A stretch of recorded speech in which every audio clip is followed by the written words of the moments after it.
I think only men should be homeless. I don't think Yeah. I don't think women should Thank be you. allowed to be homeless. This is where the conversation was going to. Because I honestly think that men need to toughen up. And I think if Yeah. men were forced to be homeless, they would learn how to be better men. Yeah. Because that's what made men manly in the past, was having to build houses and stuff. Mm-hmm. So if we just made men be homeless for like a year, I think it would fix a lot of problems. That would in be society. so good, especially because we don't force men to do military anymore like they used to. Yeah. They make them homeless for a year. Let's see how they fucking make them just figure it out. But make them homeless in a country where they don't know the language, and then that way they really have to go through something, and then maybe they can like be appreciative and just stop being pussies. Yeah, America's really full of pussies.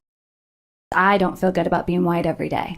This is the delivery mechanism. And I'm just a female, but just a woman, just a white woman. This is the payload. If I was a white man, I would be functioning from a point of an even greater privilege. If I see a group of young men, and they're like kind of boisterous, I get really nervous. And he's like, well, what if they're black guys? And then she's like, no, wait. They want to use conviction rates to show the percentage of men that engage in sexual crime relative to women. They don't want us to actually look at the racial composition of the men who are going to jail for sexual assault. And then they create a hierarchy, and it puts straight white guys at the very bottom and all the other men like just above that. And then you get onto the other identities, right? It is impossible for the CDC, that is the Center of Disease Control, to find 3 years in a row parity in sexual assault victimization with significant amounts of that victimization done by women to men. I think that it's a fundamental unfairness that women are allowed to vote on policies for warfare that they then don't have to go fight. Men don't get the vote if they don't sign up. Women get the vote by default. So literally, men actually have less of the right to vote. Not that the vote is a right, because it's not. But they have less of access to the vote than women do. Keep your vote, but get rid of the narrative that you're a victim relative to men. So that's the goal. Why I joke about the 19th all the time. I don't think it's going away, because women would actually have to vote for that. And I don't think that's going to happen. I don't feel good about being white. Hello, everybody, and welcome to Honey Badger Radio. My name is Brian. I'm here with Allison, and this is Maintaining Frame. This feminist equality study proves men right and feminism wrong. Well, Allison, why don't you tell us what we're doing today? Okay, so I've been looking at this study. It's called Harder Won and Easier Lost, testing the double standard in gender roles in 62 countries. And just to give you guys a really quick overview of what this study, what happened with this study.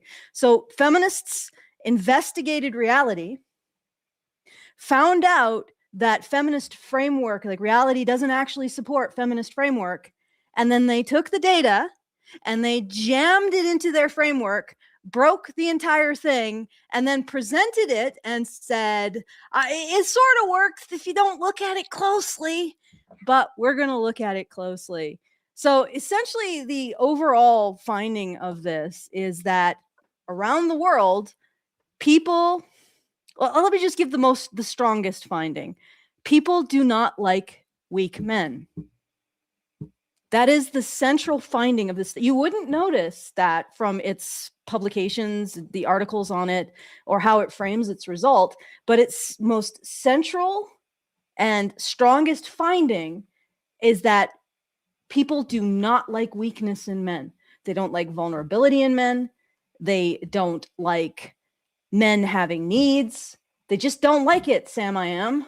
Not with green eggs, not with ham. They just don't like it. And around the world, this is their strongest finding. Of course, what they ended up promoting as the important finding was the thing that they could sort of squint and squeeze and break and shove into their framework, which was there is a smaller inconsistent difference in how what they term gender equal nations and non-gender equal nations see men in the positive, like men being courageous, being hardworking, being sacrificial, being strong, being competitive, that kind of thing. The positives of being strong. In gender neutral nations, they don't like saying that about men. So in gender neutral nations, gender neutral, big quotes, they are still fine with shaming the hell out of men if they show any kind of weakness. But in the interest of so-called gender neutrality, they no longer want to recognize that holding men to a higher standard of strength actually makes them stronger than women. No, no, we don't do that anymore. We hold men to the same standard of strength, but we never recognize that they actually occupy that standard. So that's the difference. That's the difference. And they said, oh, look at that. Look at that. Gender egalitarian or gender equal cultures don't recognize that men are stronger.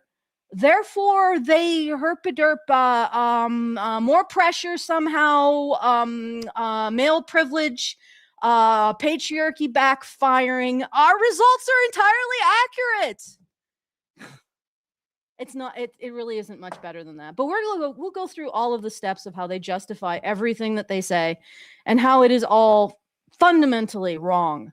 So, again, in summary, feminism investigated reality, found that reality doesn't support feminism's premises, and then they broke the data and shoved it into their framework and said, see, it still is valid, except in any other context, with any other scientific endeavor. At this point, they would be having to go back to the drawing board and change some fundamental aspects of their premises, because this does not support them. But of course, that's not the world we're living in. The world we're living in is a sophist game where feminists hide their conclusions in their premise, and hide their premise in their conclusion, so that they feel completely unassailable. And of course, academia keeps supporting them in being so. But we don't run. We don't run with that crowd. We don't abide by the rules of academia. So let's shall we just get into it? Or shall I do the things? All right. Yeah, do the things and we'll get into it. Yeah. If you want to yell at me because you think I'm stupid, well, actually, you probably won't do this. If you want to actually give reasonable commentary, you want to have your voice heard, feedthebadger.com/justthetip. Feedthebadger.com/justthetip. Very best way for you to send your messages, and the very best way for you to tip us at the same time. So feedthebadger.com/justthetip. Monthly fundraiser is not open yet. Giving you guys a break. Probably do it in Friday or something. And maybe we'll do like a pre-game fundraiser on Sunday, but whatever. Not ready yet. Don't go there. There's nothing there. So feedthebadger.com/justthetip. I am not pleased with this item. I should probably thank the person who sent it in. I'm a little distracted because Voidcat is probably sensing my mild irritation, and she's decided that she wants to soothe the savage beast or something. I don't know. But anyway, let's get started with the abstract, Brian. Okay, and I will locate the person to thank. Yeah, I'll start the abstract. Do you want me to do the voice with it? The my high-pitched voice? Yeah. All right. Yeah, so I'll read the abstract in that. We'll start with the title. I guess I'm a bit of a child, but yes, do the voice. R1 and easier loss, testing the double standard and gender rules in 62 countries. You have to do the tonal affectations too. Yeah. Precarious manhood theory posits a double standard in gender rules such that prescriptions, shoulds, and proscriptions, should not, are endorsed more strongly for men than for women. Here, we tested this hypothesis by asking whether people view agency as more desirable in men than communion is in women, and weakness as less desirable in men than dominance is in women.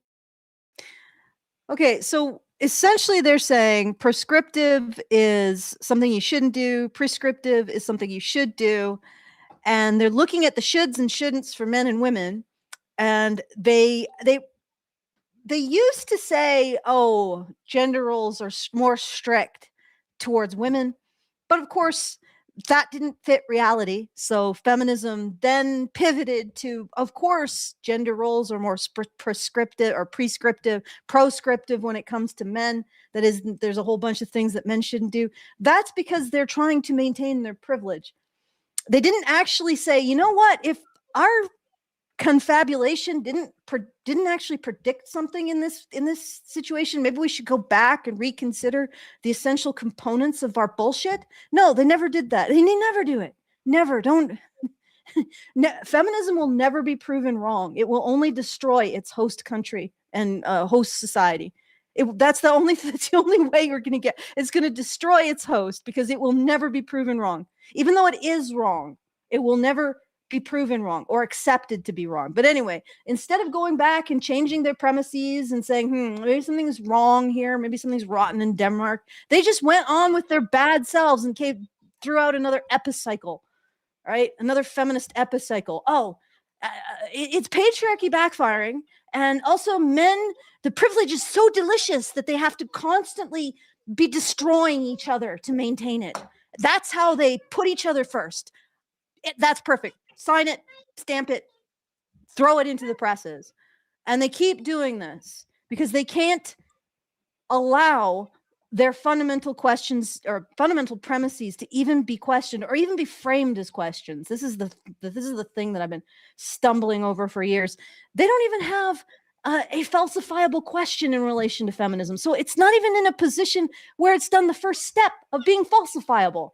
So in essence, this is all a belief system we've all collectively decided to buy into that has no actual empirical validity. Oh, God. Okay. Continue, Brian. Data from college undergraduates in 62 countries indicated that 1. Measures of agency, communion, weakness, and dominance are psychometrically comparable across countries. 2. Prescriptions, agency for men, communion for women, are variable across countries, whereas proscriptions, weakness for men, dominance for women, appear universal. 3. Double standards in prescriptions. Men's agency as more desirable than women's communion are larger in countries lower in gender equality and human development, whereas double standards in proscriptions, men's weakness as less desirable than women's dominance, do not covary with country-level factors. And 4. These patterns are moderated by participant gender in nuanced ways and are robust to control by individual level gender beliefs. Okay, Discussion considers bullshit. the theoretical and practical significance of these findings for understanding how young adults, as cultural agents of gender socialization, hold men to asymmetrically rigid gender roles. Yeah, it's really a bunch of like, this is such a dense bunch of academic ease, but just simply they found, well, they're trying to massage this into their framework, even though it doesn't go. And even in their conclusions, they admit it doesn't go.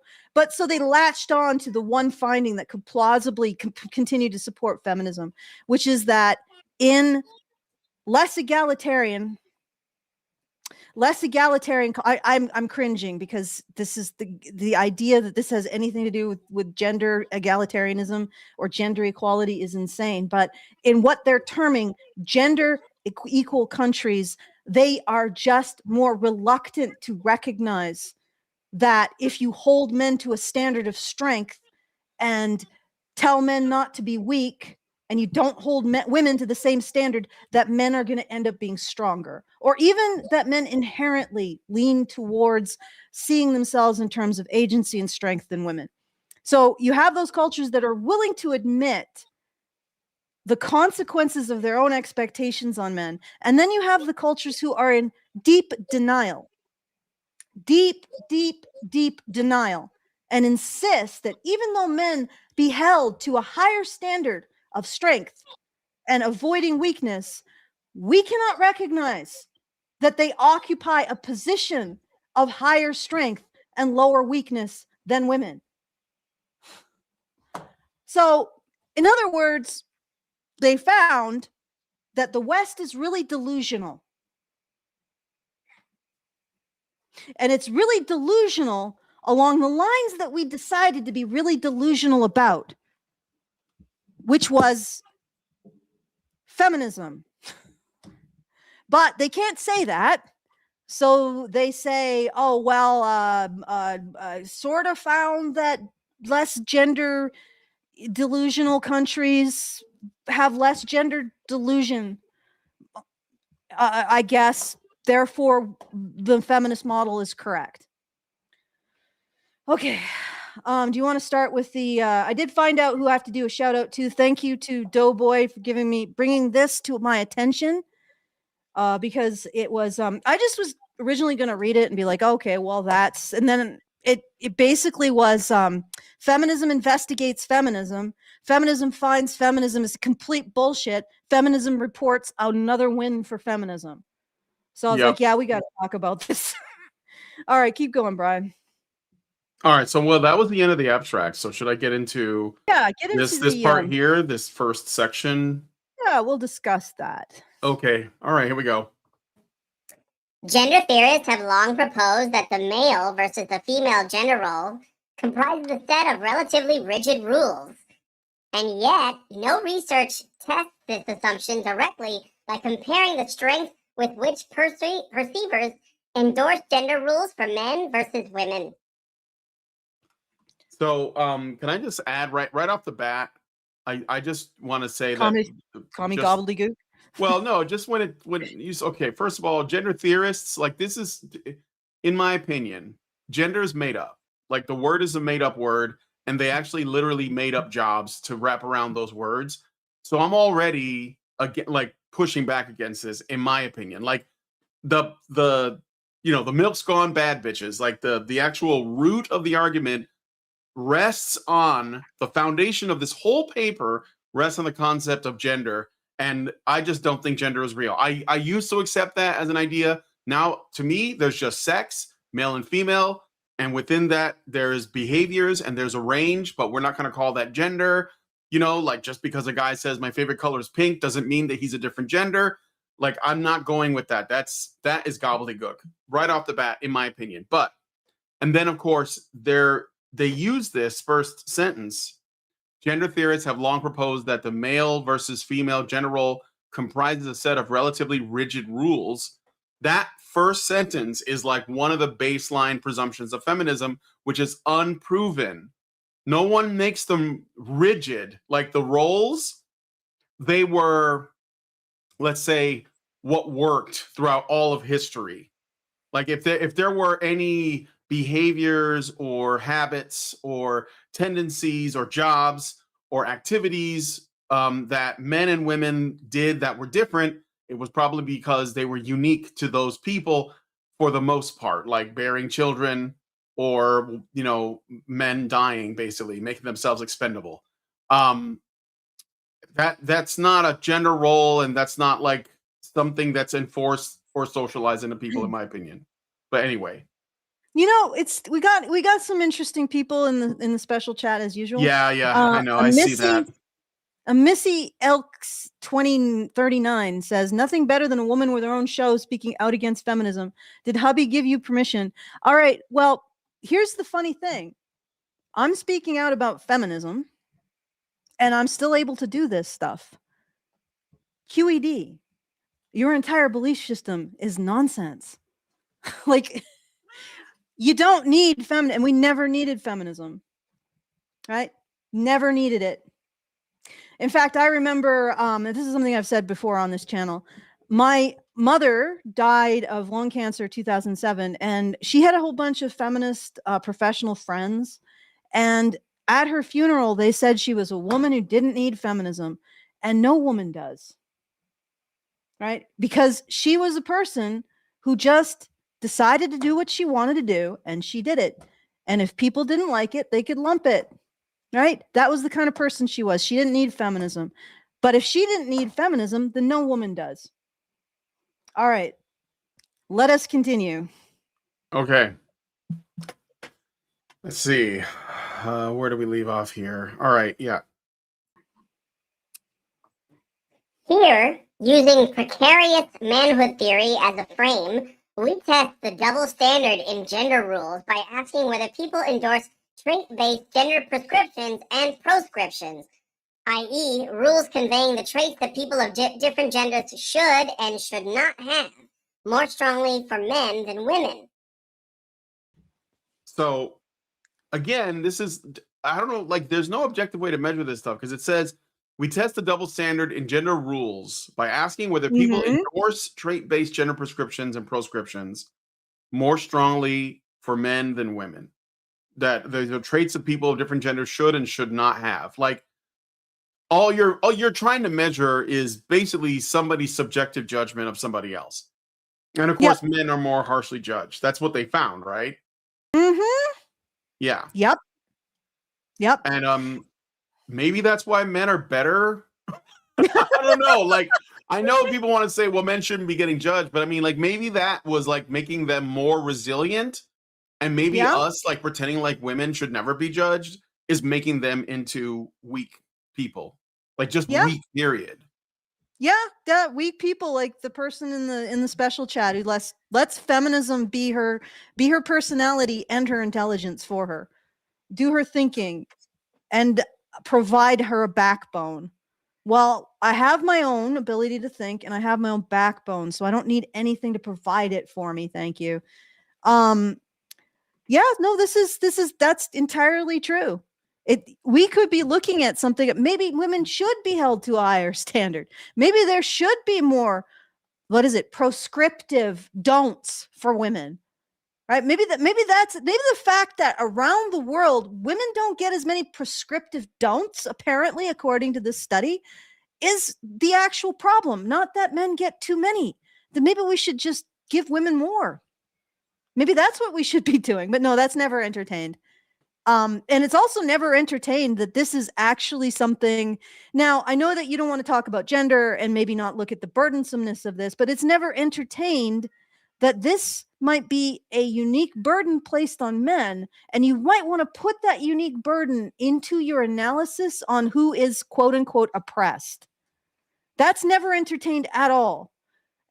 In fact, this paper is from the Global Gender Gaps, and the Global Gender Gap Index has a problem. And what the problem is that their main equality metric is defined as indexing the size of women's disadvantage relative to men in economic, education, health, and political arenas. I'm sure they're quietly dropping health right now, and also education, because women are already superseding men on those factors. But the problem is it only records gaps where women are behind. Gaps where men are behind are truncated at parity and do not lower the score. So in other words, if men are vastly behind women on any of these factors, that's considered parity. And also, they don't even look at the factors that men generally predominate and probably predominated since the beginning of when they started this, which is workplace death, suicide, homicide, deaths in war, homelessness among childhood homelessness, adult homelessness. And around the world, men have also been found in at least some surveys. Men and boys predominate in adverse childhood experiences. That is neglect, sexual abuse, physical abuse, and like emotional torture, like high degrees of emotional abuse. Men and boys dominate as victims of all of them as children. So none of that is put into this equation. The Global Gender Gap Index looks at no situation where it knows it will find that men are worse off. And those situations where, it's more of a toss-up, they only consider it to be inequality if women are worse off. So this is cooking the books. A lot of book cooking in order to get these findings. And then in these cooked books, they look at which sex has pressure placed on it to perform its role, right? So they will not look at the negatives of the male role. And then when we look at the pressure placed on men and women to perform their role, they justify that pressure as not not a pressure, not burdensome, not something that you would put into the column of maybe not oppressed, but maybe sacrifices that men make, right? The reason why they don't do that is they reframe it as men maintaining their privilege because they have removed. So if you think of men running a race, right, they've removed all of the men who fail, maybe through no fault of their own. Maybe it's because of affirmative action or a society that's decided that it doesn't want to recognize men's unique strengths while insisting they have them. And they've washed out. They're homeless, suicides. They end up in violence, crimes. Like anything negative. They don't look at that.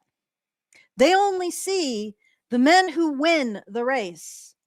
And then they divorce that from all of the effort the men did to win the race, all of the men who failed to win the race and earned themselves death, destruction, social ostracization, homelessness, poverty, and everything else. They ignore all of that. So they ignore the costs of running the race, and they look only at the winner's circle and say, hey, that's privilege. So when they look at the pressure to run the race put on men, they only look at the winner's circle and they say, well, the pressure to run this race is to maintain the privileges that men get at the end of it. And then they never consider that maybe the extra competence and status that men get at the end of the race is not a result of some undefinable privilege that men are just anointed by, like the privilege fairy comes to them and boink, with their little wand privilege. Maybe those so-called privileges are actually a result of having run the race. So they've actually attained competencies. They've actually attained knowledge through these high stakes activities that they're expected to do. Right? They've actually attained respect from their fellow men because of what they've run. No, we can't. No, it all has to be privilege. It all has to be divorced from the process. And it's infuriating. All right. So using this as a measure of gender equality, it guarantees male type disadvantage, shorter healthy lifespans, higher suicide and workplace deaths, conscription, harsher sentencings never count as inequality. They never are. They don't even look at those. Like the gender gap in global gender gap index never looks at a single index that could possibly show men at a disadvantage. Those are right out from the start.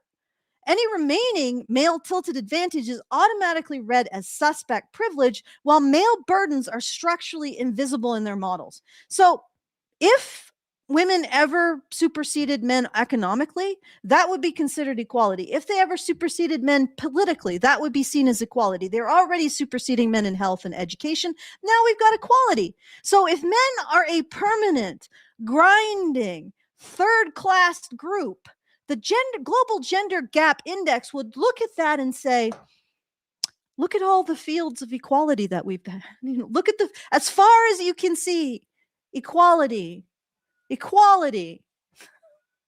And they would never see the problems that men have. They would never bring that into the equation.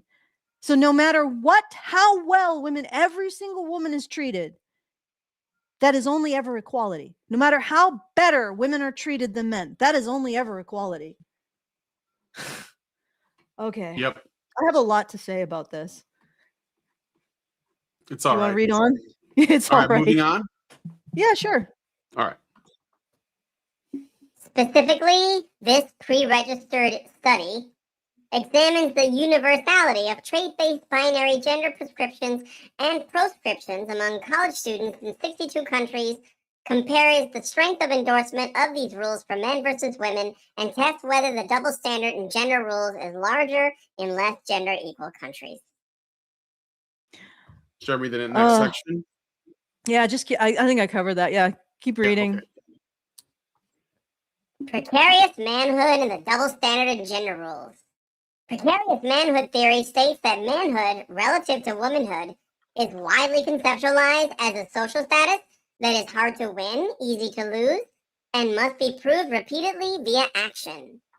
Evidence from diverse cultures indicate that people around the world recognize the belief that real men are made, not born. In contrast, in many cultural contexts, womanhood is conceptualized more readily as a biological certainty that need not be earned or proved as regularly as manhood. Okay, so if manhood is something you earn, then manhood isn't a male privilege. Like maybe you could say men are allowed to earn this. I wouldn't actually say men are allowed to earn this. I think that it's more, well, it's probably a combination of men are more inclined to this kind of status seeking, high stakes cooperation and competition. So, I mean, it's an element of that. But in some places, it is quite coercive, like the things that we talk about, like conscription and other stuff like that. But if you're saying that man is something men earn, then you have to contend with the fact that it's not a male privilege, right? It's something men earn. How is that a privilege? It's either earned or it's granted. If it's granted, it can be a privilege. Like it's a privilege to have the social value of being a woman because you just exist as a woman, right? If that isn't the case for men, then how is that a privilege? Maybe you can enlighten me, Brian. How is it a privilege that men have to earn manhood while women just get it biologically? Yeah, how is it a privilege for women? I mean, in a way, like I said, the only potential, I guess the only potential, I wouldn't even call it a privilege, but the only thing you could possibly argue is that, again, because we do treat manhood as something men earn, they get something out of it, women don't. Like they can act like children until they're 70 and we just let them, and that's not good for them. Like it's, but yeah. But even then I wouldn't call that privilege. Yeah. Okay, let's keep going. Maybe let's not do the voice though. All right, I'll just read it normal. Yeah. Let's see. Boys and men presumably learn about the precarity of manhood status via socialization experiences, including pressures to internalize and uphold relatively strict gender rules. Gender rules are injunctive aspects of gender stereotypes. Whereas gender stereotypes describe qualities associated with people of different genders, gender rules indicate traits that people of different genders should and should not display. Why do they call them rules? Didn't we call them roles? Weren't they called gender roles for the longest time? Yeah. Well, okay. We're evolving. We're evolving the conversation. The commie language is evolving. Okay. It's learning. Let's see. Although all cultures socialize children to follow gender rules, precarious manhood theory posits a double standard such that rules for boys and men are stricter than rules for girls and women. Yes. Yeah. This assumption reflects the higher social status that men versus women enjoy in most societies. You see how we just jumped the huge chasm here? So because we hold men to higher standards and stricter roles, they have privilege? Yes. Okay.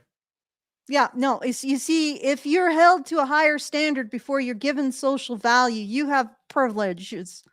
I mean, you're more discardable if you don't attain that standard. But that's a privilege, guys. Women just get they get a glass of water. Just give a glass of water to a woman for just because she's a woman. But men have to run a marathon to get a glass of water. That is a privilege, guys. That's your privilege, that you have to work harder to get the same thing. You see how I'm saying that feminism investigates reality? It finds reality doesn't resemble its framework, and then it takes its data and just sort of shoves it in, and it's like, yeah, it works. It works. It works.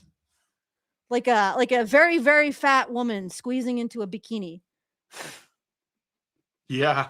It works. It almost, sort of. If you squint. A lot of flesh being shown here, but anyway, yeah, just keep going. All right. It gets better. Although all cultures socialize children to follow gender rules, precarious manhood theory posits a double standard, such that rules for boys and men are stricter than rules for girls and women. Yeah. Oh, I already read that part. I'm sorry. I should mark boys these. and men- Membership in the higher status gender group grants men more respect, esteem, and social influence, but these advantages come with a cost.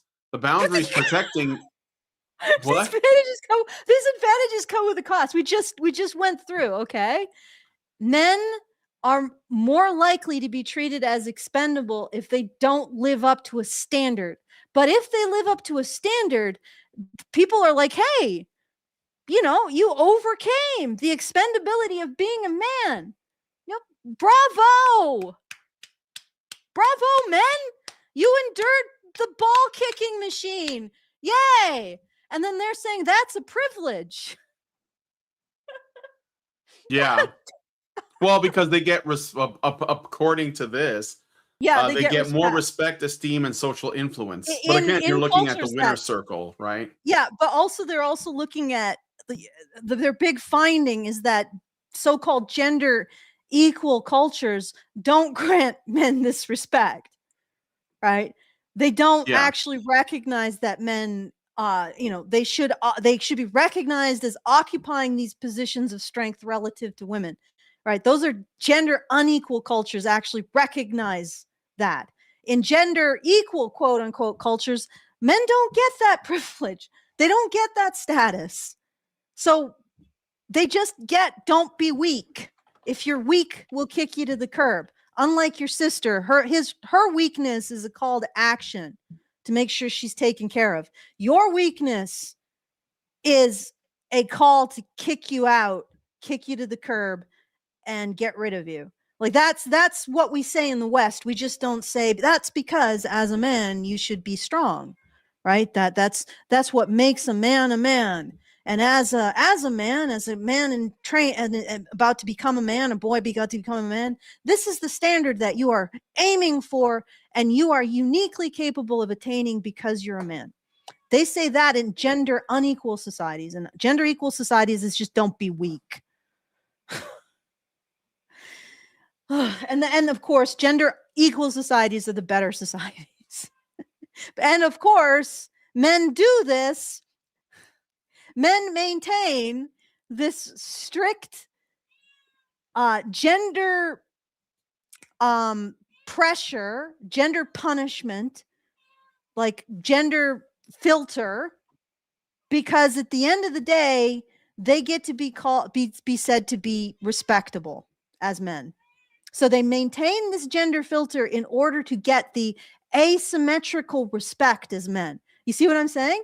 That's why they do it. That's why they run all of this hardship, is in order to be like, oh, you're the man.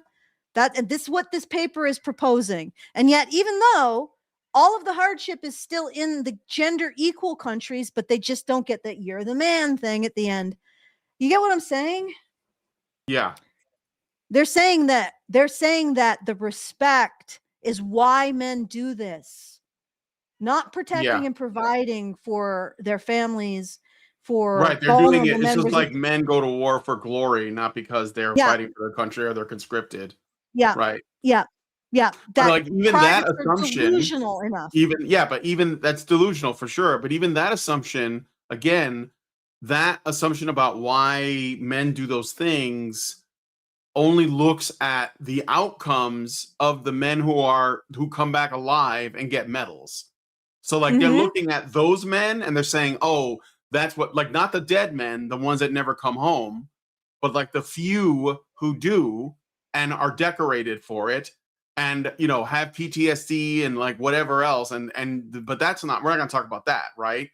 So like, even then they're looking at like, it's the apex fallacy. They're looking at the guys at the top and they're ignoring their problems, whatever those might be. They're ignoring how hard it was to get there. They're ignoring whatever struggles, whatever injuries or failings they had, whatever they're going through, whatever whatever that is, because they want to make the case that they're getting respect.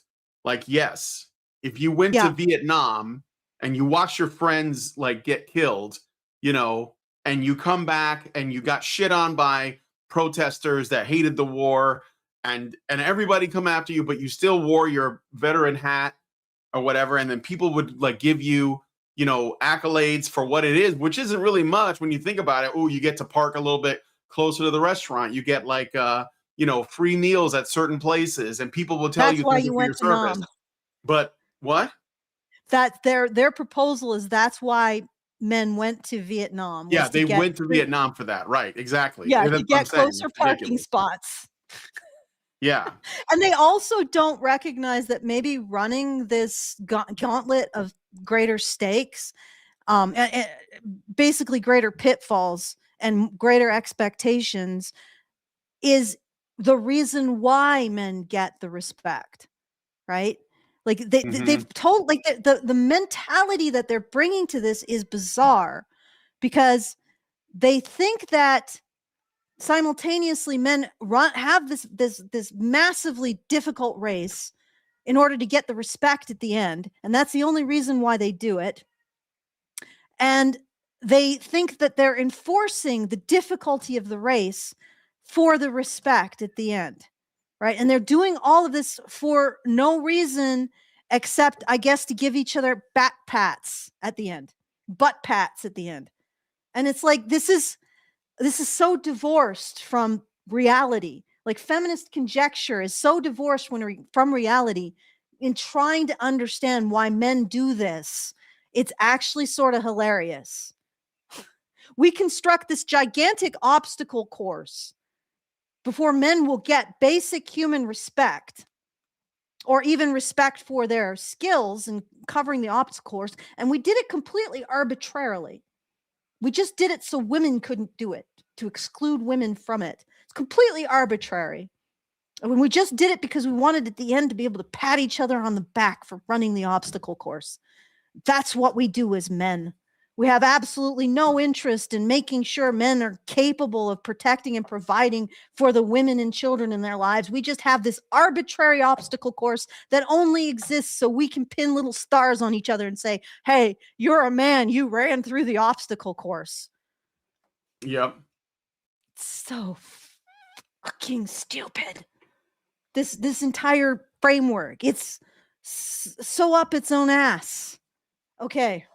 All right, Shall we next continue? part. So, but these advantages come with a cost. The boundaries protecting group membership are policed more heavily for high status than low status groups. In this sense, manhood relative to womanhood is harder won, easier lost. Okay. So the boundaries protecting group memberships are policed more heavily for high status than low status groups. They're also policed more heavily for groups that are expected to sacrifice for nothing. Like the boundaries for like slave classes are policed much more heavily. Like the movements of slaves, the identities of slaves are policed much more heavily than that of slave owners. Like this is a very, it's like, oh, we're looking at this thing that sort of resembles this other thing, therefore they're identical. See what I'm saying? Yeah. Like harder won. And the other thing is that high status and low status groups, right? If manhood is harder won, okay, so one, it's high status, and easier lost, lower status than women. So if you don't win the status as a man, you don't end up in the status of a woman. You end up in the status of a failed man, which is a man who is not deserving of not only respect, but also any kind of the support and resources of society. So you end up being in a much lower status than women, right? So by their own definition, man as a category incorporates both high status winners and low status losers, lower than women's status losers, by what they're saying right here. And then they're saying that the category man is policed more harshly because it's higher status than the category women. But they're ignoring the fact that usually that's between categories. So what I mean is, say you got the sumptuary laws for royals, right? And what that is well, there's a lot more than sumptuary laws. There's also the prohibitions against owning weapons.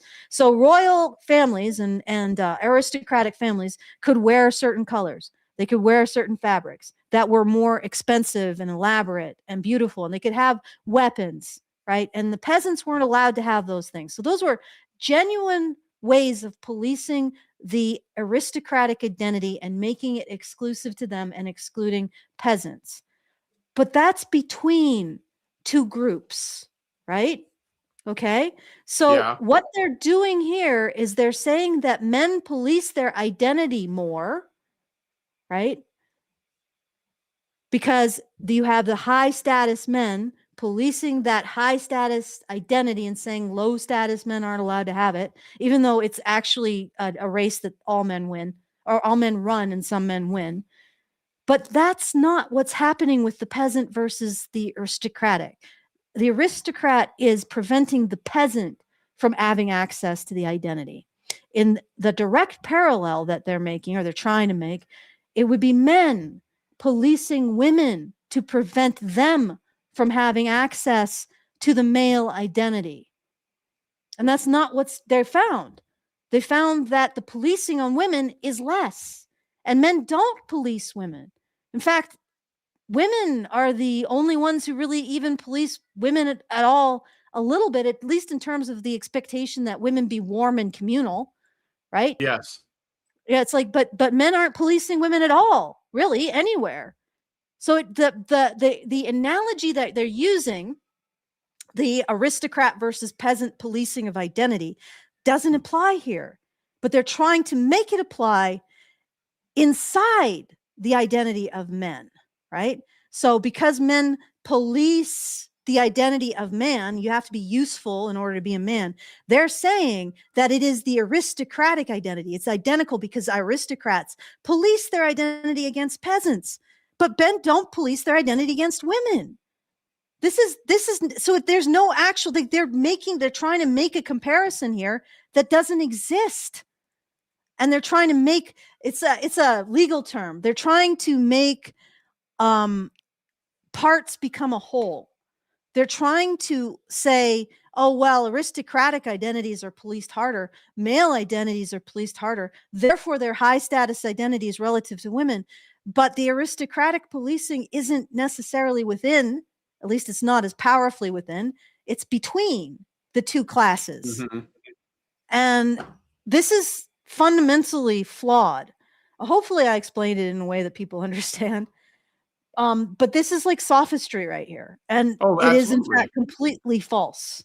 Like you can't make these equivalences. You are trying to take parts of things and make a whole. All right, let's keep going. All right. Assiduous policing of group boundaries in turn functions to protect men's privileged status and justify their advantaged social position. So it functions to protect men's privileged status and justify their advantaged social position. So men use this to keep other men out of the limelight or create hierarchies with some men at the top and other men beneath them. And that's male obstacle course. That's not something that's earned according to this. This is just something that is used by privilege to justify an advantaged social position. So, well, I don't know.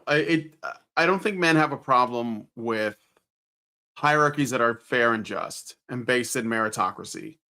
So if a man knows another man is better suited to something, he's most likely to just be like, okay, well, that's okay, right? There you go.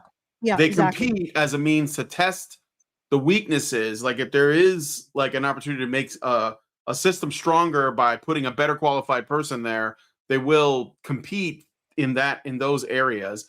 But if they're like, psychologically healthy men that are not antisocial and want to like be a part of some project with other men, they're generally going to like realize, they're going to know their role, as it were, right? Yeah. So, but these people who don't see, they see hierarchies as just bad, flat out.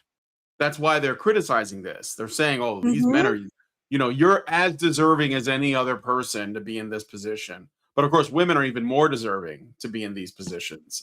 Or maybe they're flat out saying that the male obstacle course is designed to exclude women and men who don't live up, of course.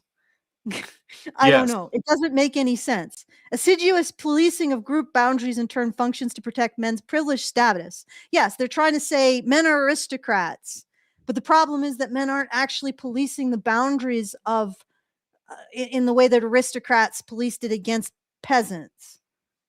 Like, really, they aren't. Like, men aren't complaining about trans women or trans men. You notice that? Men aren't complaining about trans men. No. No, it's women who are complaining about trans women because they are policing their boundaries. So right there, men are not policing the boundaries against women. In fact, what the hell are gender equal countries? If men really policed the boundaries against women to any degree, feminism would never have occurred to the level that it did. Right? So they don't. Men just don't act like an aristocratic class experiencing an incursion from a peasant class. They just don't. If anything, they're happy to share their space with women who aren't obnoxious and trying to take it over and turn it into something else it isn't. Right? So this is not, there is no actual, and even the results in this find that men don't police the boundaries for women. They don't. So even what they found here doesn't support what they're saying. And yet they're trying to make it support it because men police boundaries intersectionally. That means that men police, or they police expectations on other men.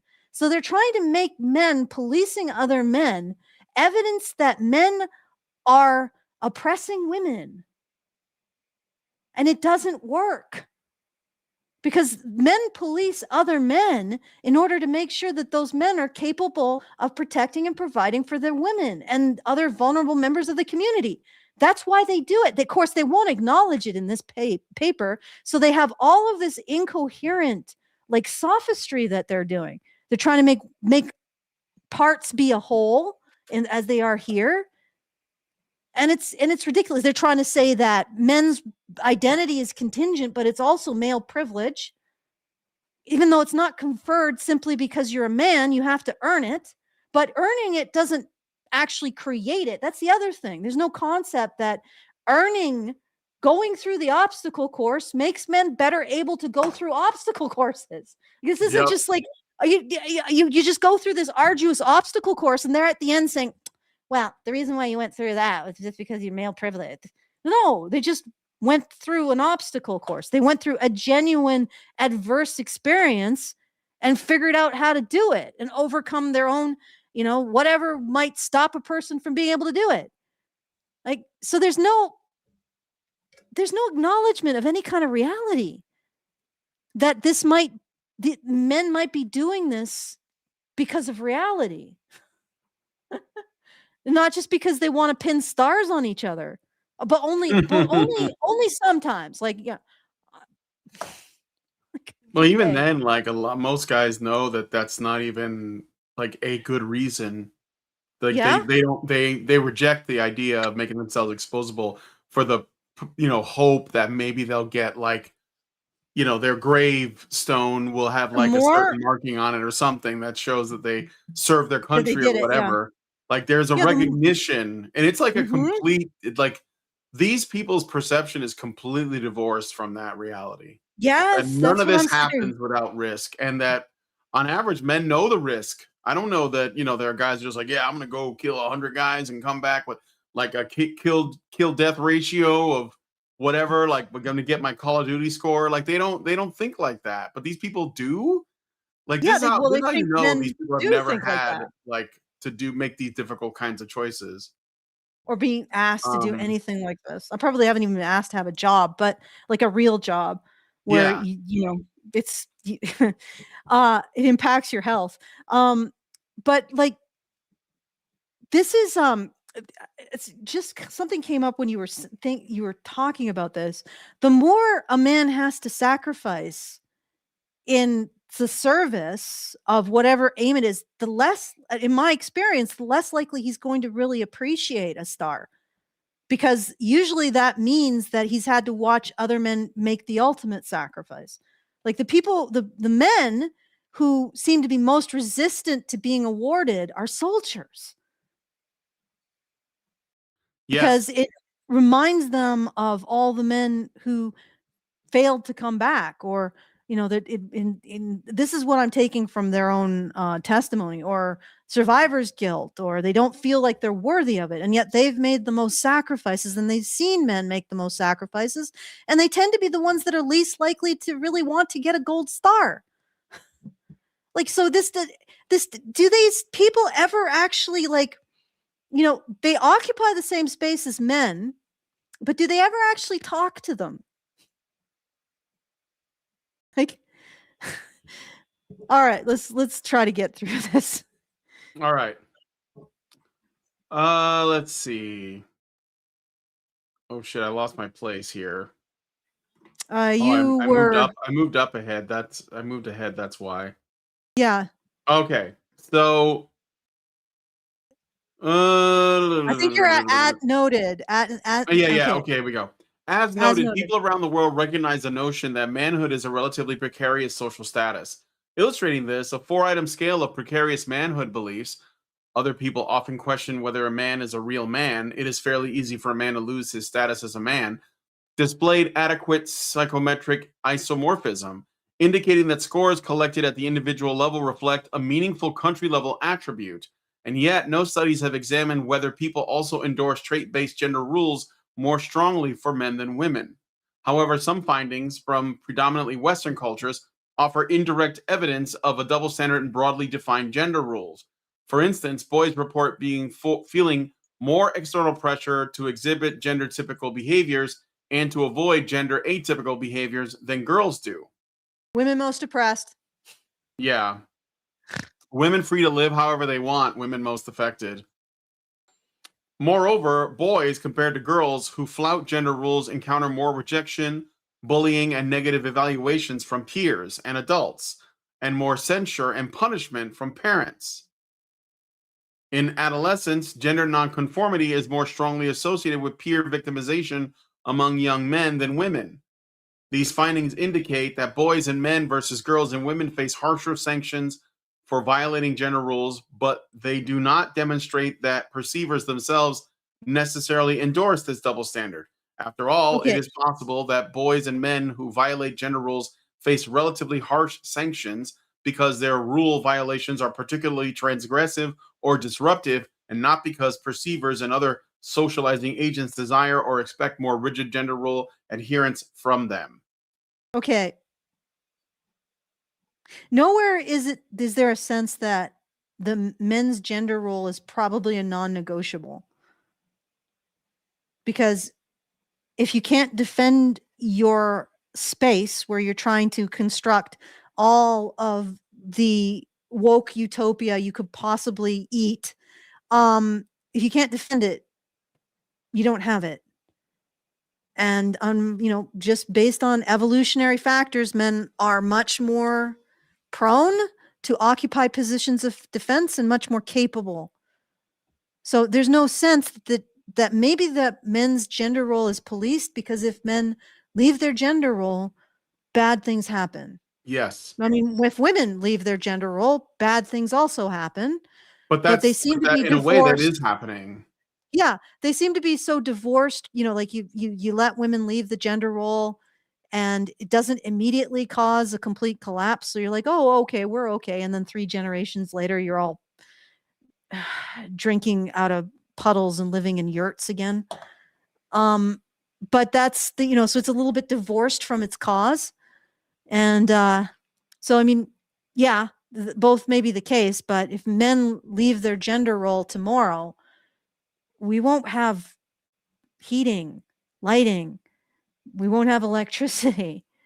We won't have sewers. We won't have gas delivery. We won't have a society. Right? So men need to continue to occupy that role, need to be expected not to be weak, or our society fails to continue to work. And the difference between our society is that I guess we're prosperous enough that we can pretend. Like we can still hold men to those standards because we still need them. Please don't bite me. Please stop. Please stop. Ow. Ow. Please let go. Ow. Okay, I'm being attacked. I just have to go limp.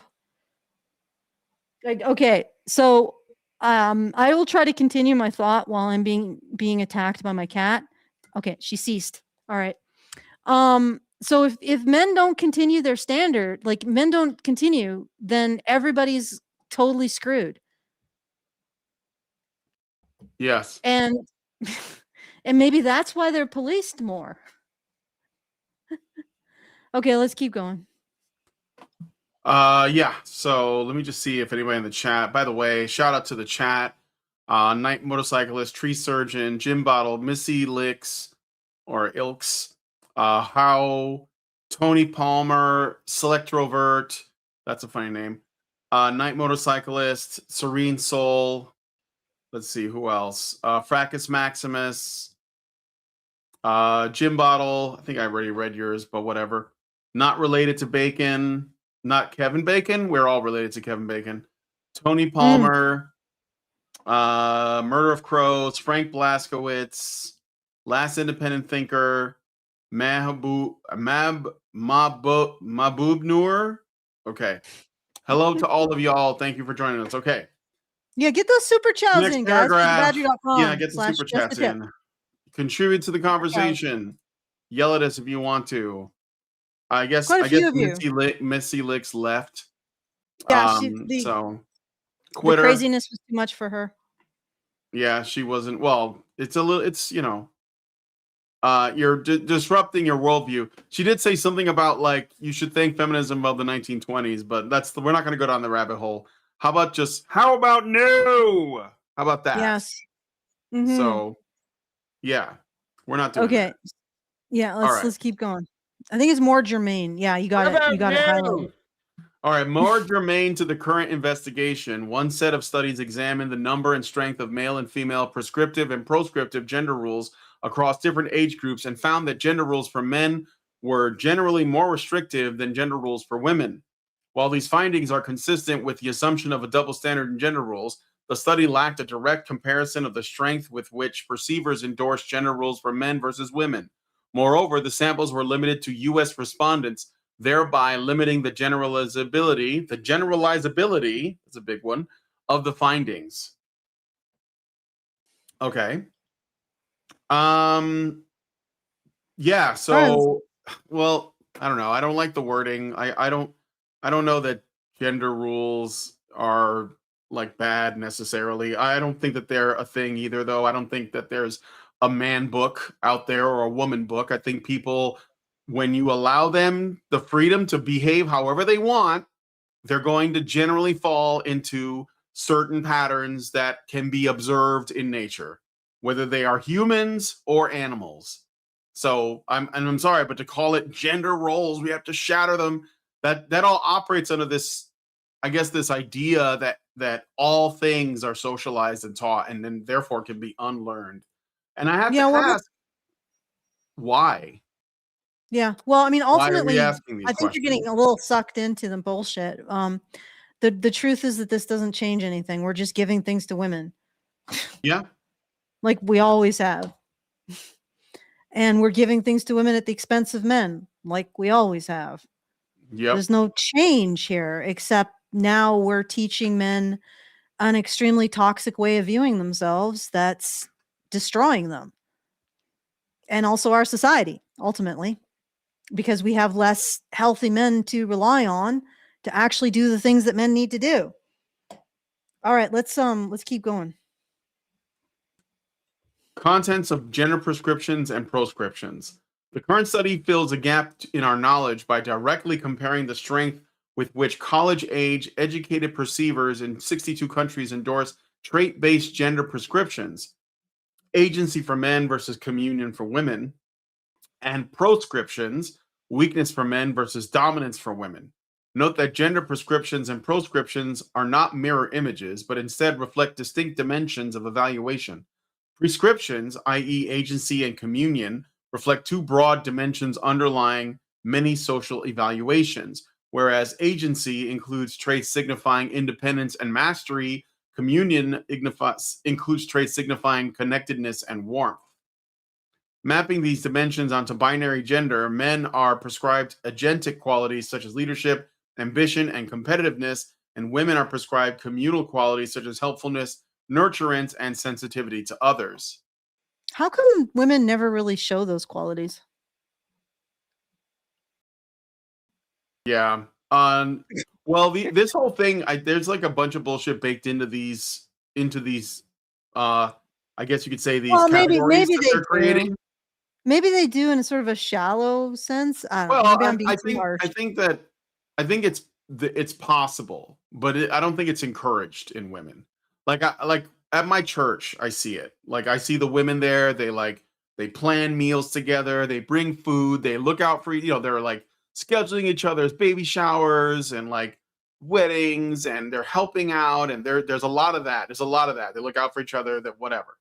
But I don't think that's modern women are like that. No, I don't think they're encouraged. I think actually when they talk about it's basically just like operating in the space of the social.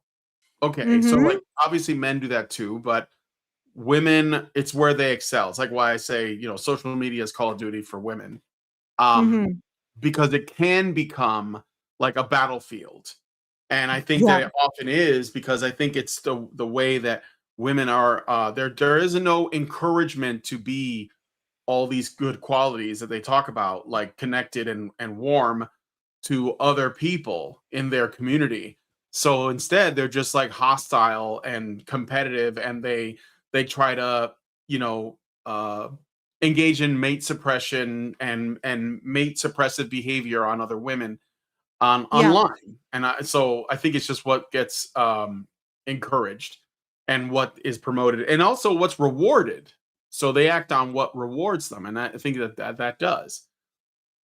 Did you hear about this thing that happened on Grok, Allison? This viral trend on Grok. Do you know about this bikini trend? Do you know what the bikini? The bikini trend. So like on X, I don't know how it started, but a woman posted her, like a picture of herself at like a outdoor gathering, and she was wearing like a low cut shirt. And somebody, we don't know if it was male or female, but somebody basically replied and said, Grok, can you put her in a bikini? And Grok put her in a bikini, and she got all up in arms. She was like, how is this legal? Somebody should be able to do something about it. Of course, it's an AI image. I mean, it's Grok, so it's a pretty solid, it looks just like her, but it's just like a different body. And she's like losing her mind, right? And of course, because of that, a bunch of feminists came out, and they were all talking about how something needs to be done. We need systemic change. This is rape culture, all these other things. And I noticed, because I would go on X every so often, and what I noticed was really interesting is that a slew of women were all posting their images, and they were saying, Grok, I hope nobody puts a bikini on this one, and it's like a picture of herself with like her legs spread or her like ass out. And of course, because it's the internet, people were like responding, and they were doing that. And some of it was humorous. They weren't all just doing bikinis. Some of them were like, make her into Shrek, or put a burqa on her. And and of course, Grok would oblige almost anything. But what I noticed is that when the women were going on there and doing it, then other women would go into their comments and reply to them, and they would engage. They would like, tear them down. They were like, well, my picture is going to look better than your picture. Like, and they would go, it was like the stepsisters from Cinderella. And I just watched this. I thought it was really fascinating because, obviously there were some men in there like having fun, and there was a lot of trolling going on, but it was like where it got kind of serious was when other women were getting AI generated bikinis to respond to women who had AI generated bikinis. So it's like this big thing going on. Putting Grok put Grok in a bikini. You should look that up. It's funny. It's funny. There's a lot of it out there. The internet's full of, and of course, there's like, most of the conversation is just women saying there's women that are for it because they're using it to sell their OnlyFans or like promote their profile or get views on their posts or send people to their Instagram, whatever, right? And then there are women who are just like trying to get everything censored, and they're, totally against it. And then you have like some thirsty dudes that are having fun. and you got trolls that are like putting women in burqas. Or I remember one chick, I thought it was really funny. She I think she was like an OnlyFans girl or whatever, but she like put some pictures of herself out there and was basically getting people to put her in bikinis and like scotch tape and stuff. But then one guy said, "Can you put some clothes on her and put her with a father?" And then there was a picture of her with like a dad. I was like, "Oh man, that's the best." I thought that was great. But anyway, I said that because like this whole thing about like what they're calling, they're sort of like already framing it like in a way that I think is, like kind of like showing their bias, right? Where they're basically like, here are some qualities that women have that are positive. Here are some qualities that men have that are expected. So they because like women's warmth and communion, and their helpfulness and nurturance are probably like, they wouldn't see those as bad traits, but they would see agency and independence and competitiveness as bad. Because the thing is that in a positive environment, men are more likely to be cooperative than competitive because they're building something together. But this is the way they're framing it. I don't know if you guys see what I'm saying, but it's already framed poorly. So everything that comes after the base assumptions, I think, are gonna they're gonna affect the results probably in a way that these people want, which is why they're doing it this way. So okay, so let's go to the next paragraph. All right. In contrast, prescriptions of weakness for men and dominance for women map onto a third dimension called potency or dominance. That is distinct from agency and communion. Potency includes traits such as strength versus weakness and heavy-handedness versus gentleness that convey how much control and influence a person can exert. Although potency correlates positively with agency and negatively with communion, it captures a specific subset of traits with relevance for gender prescriptions. Men are proscribed low potency traits such as weakness and naivete, and women are proscribed high potency traits such as dominance and arrogance. According to the status incongruity hypothesis, this is because potency traits directly implicate status. Thus, men ought not display weakness and women ought not display dominance because such traits are incongruous with men's and women's placement within the gender hierarchy. So the theory is, what they're assuming is that women who behave dominant are seen negatively because they are like basically not operating within the gender hierarchy, which is that women are beneath men, according to these people. And that when men act weak, then they're also not operating in their correct position. They should be dominant over women. So they're not saying this as an ought, though. They're saying this as, this is like they're trying to, I think, frame the thing they're criticizing. So you know what I'm saying? Yeah, let's finish this off because I want to get to the discussion. All right. There's only a little bit left. Yeah. Here we apply a precarious manhood lens to the literature on trait-based gender prescriptions and proscriptions by testing whether people endorse a double standard in gender rules. We expect people to report that agency is more desirable for men than community is for women, and that weakness is less desirable for men than dominance is for women. Okay, let's go to the discussion. Do the scrolling music. Doodle-oo, doodle-oo, doodle-oo. Look at all of this. Okay. All right. Look at all of that. All right. Here. There we go. Discussion. Yeah. All right.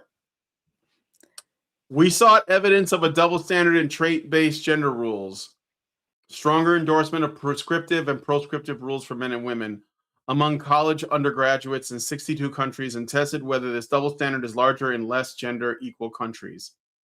Findings generally supported the hypotheses, with some exceptions, focusing first on... I just want to point out again, when you have an aristocratic versus and I'm using that as an example of a high status versus low status, the high status polices the norms that signal high status. The low status might want to adopt those norms, but doesn't. They're trying to propose that men occupy the position of aristocracy, policing their high status but in order for that analogy to hold, they would have to be policing women, not men.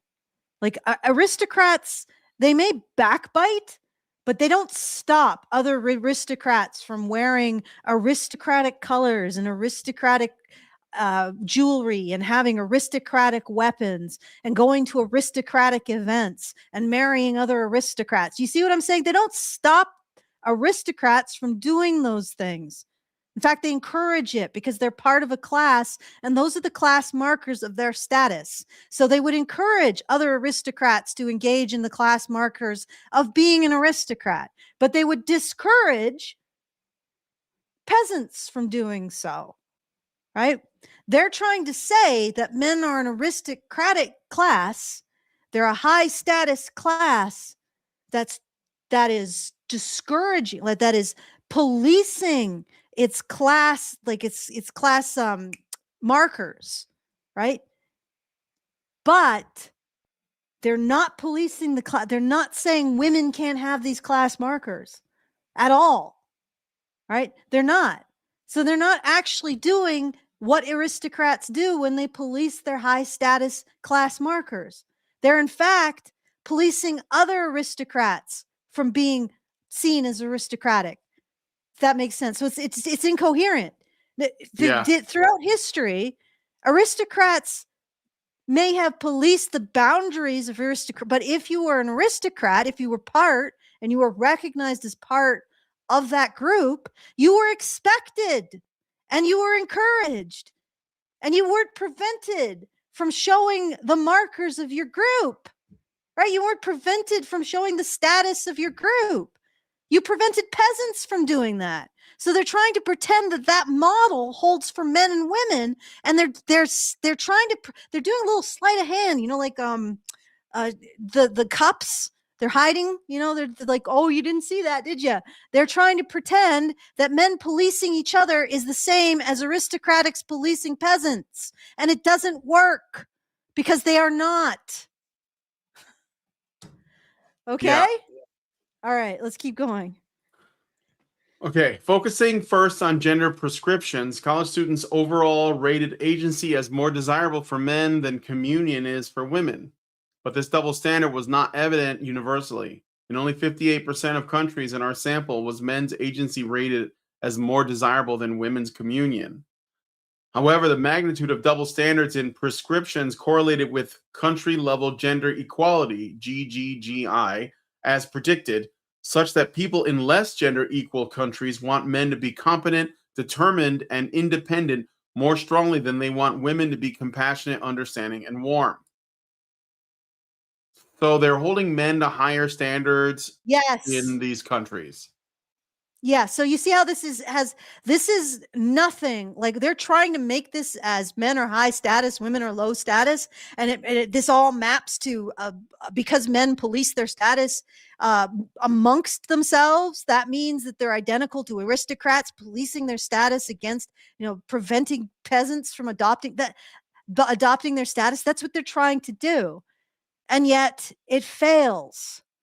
And so they're trying to assert something that the evidence doesn't show. Again, right? You cannot say that men as a whole occupy a higher status if the point is that men have to show that they deserve that status. Aristocrats don't have to prove, you know, they have to prove their bloodlines, sure, but they don't have to prove other things to occupy their status, right? And it's not, the policing isn't top down with aristocrats. I mean, to a degree, it's like there's social things happening. It's class between groups. It's towards peasants. Anyway, so they're trying to say that men's policing of each other is equivalent to aristocrats' policings of peasants, and it doesn't work. Okay. No, I hear you. They're trying to apply, they're trying to take sex differences and turn them to class differences by essentially only looking at like the most successful men or the highest status men and comparing them to everybody else, I guess. Albatross gave us a super chow for 5. Didn't say anything. I don't know if you meant to say something else. But Maybe. yeah, if you did, Let me just just tag double check. Badger Live Streams in a comment. But I got 5 from him, so. Carl Hines says hi. Hi, Carl Hines. Welcome to the stream. Okay, should do that on the verticals, because in the vertical, when you come across them, you have to hit a button to join the live. So you see it in your feed, then you hit a button to join, and then when you do, I think it says hi in there so that the person watching can see. So hello, Carl Hines. I just like the glasses, he says. So there you go, Allison. He likes your Thank glasses. you. Somebody actually likes them. That's great. Most of the time you say I look like an idiot or something. Yeah. It's just play cyberpunk music over it, and it's, Yeah. No, it looks like there's no comment for Albatross, but if you did intend to send a comment, then just send it through send it through the chat. YouTube or Rumble, and I'll be on the lookout for it. All right, next. Moreover, women compared to men showed smaller double standards in prescriptions in more gender equal countries. Turning next to gender proscriptions, we found evidence of a near universal double standard. In 95% of countries studied, college students rated men's weakness as less desirable than women's dominance. However, findings did not support the hypothesis that double standards in proscriptions would correlate with GGGI. We also found no evidence that participant binary gender interacts with GGGI to predict double standards in proscriptions. Thus, college undergraduates almost universally want men to avoid weakness, fearfulness, and uncertainty more strongly than they want women to avoid dominance, arrogance, and aggressiveness. Yeah. And what they've actually found, this is the strongest finding, but of course they don't report on that. They don't report on the strongest finding, which is across the world. People really don't want men to show weakness. Like, that's the strongest finding of this. And the difference between so-called gender neutral and gender egalitarian and other cultures is that gender egalitarian cultures don't recognize that men are stronger than women. So they still demand that men be stronger than women, or they still condemn men for being weak, but they don't recognize that that results in men being stronger. So it's less gender equality because no one is allowing men to be vulnerable. Nobody's talking about men's issues except us, right? They're all holding men to an expectation that they be strong, that they not have needs, not be fearful, and not be uncertain, right? We all hold them to these standards, but the difference is in the gender delulu countries, we don't recognize that holding men to higher standards mean men are being held to higher standards, and thus probably are living, would assume be living up to them. So we expect men not to be weak. We allow women to be weak, but we do not acknowledge that that makes men strong or stronger, because we are delulu countries. But non-delulu countries do.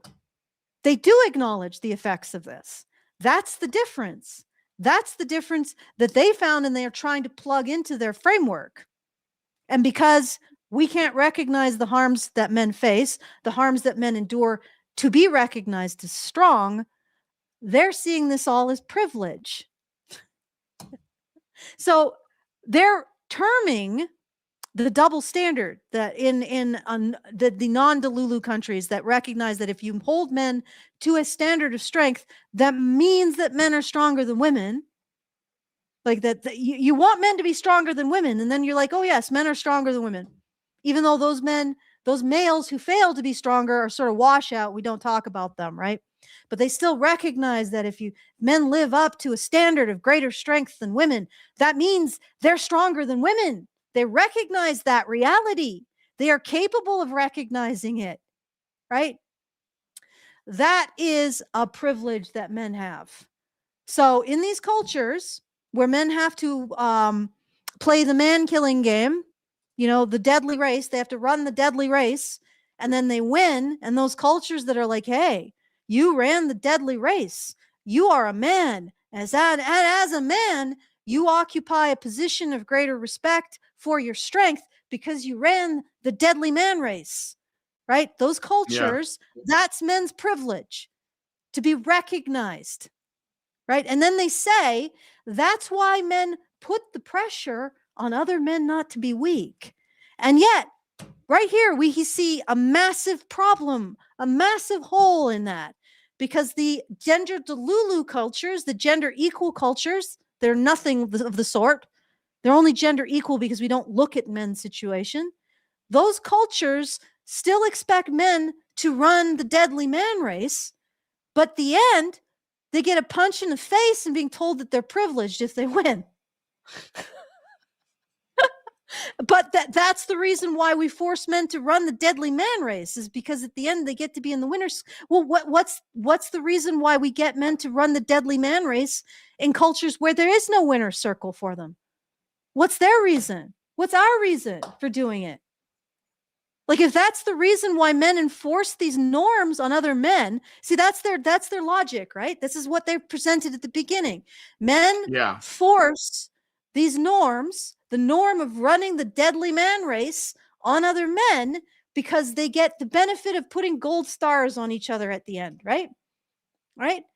But that benefit doesn't exist in like half the countries that they surveyed. So why are men forcing other men to run the deadly man race when there's no putting gold stars on each other at the end? Yeah. No answer. No, not even. Well, they're hoping you don't look at it. Quietly walking out. Did you see? No, okay. I don't think they're looking. I'm going to quietly walk out. What's going on? I'm just quietly walking out so I don't get questioned on the gigantic hole in my feminist confabulation.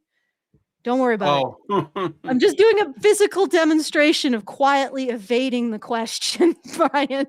Yeah. It's just more chaos with me and the Void Cat. All right, just like quietly walking out. Don't ask that. Don't ask. Oh no. Oh geez, that's a giant hole, isn't it? Well, okay. Male privilege. Run off. Must be. Yeah. Okay, let's keep going. Well, that was that page. Okay.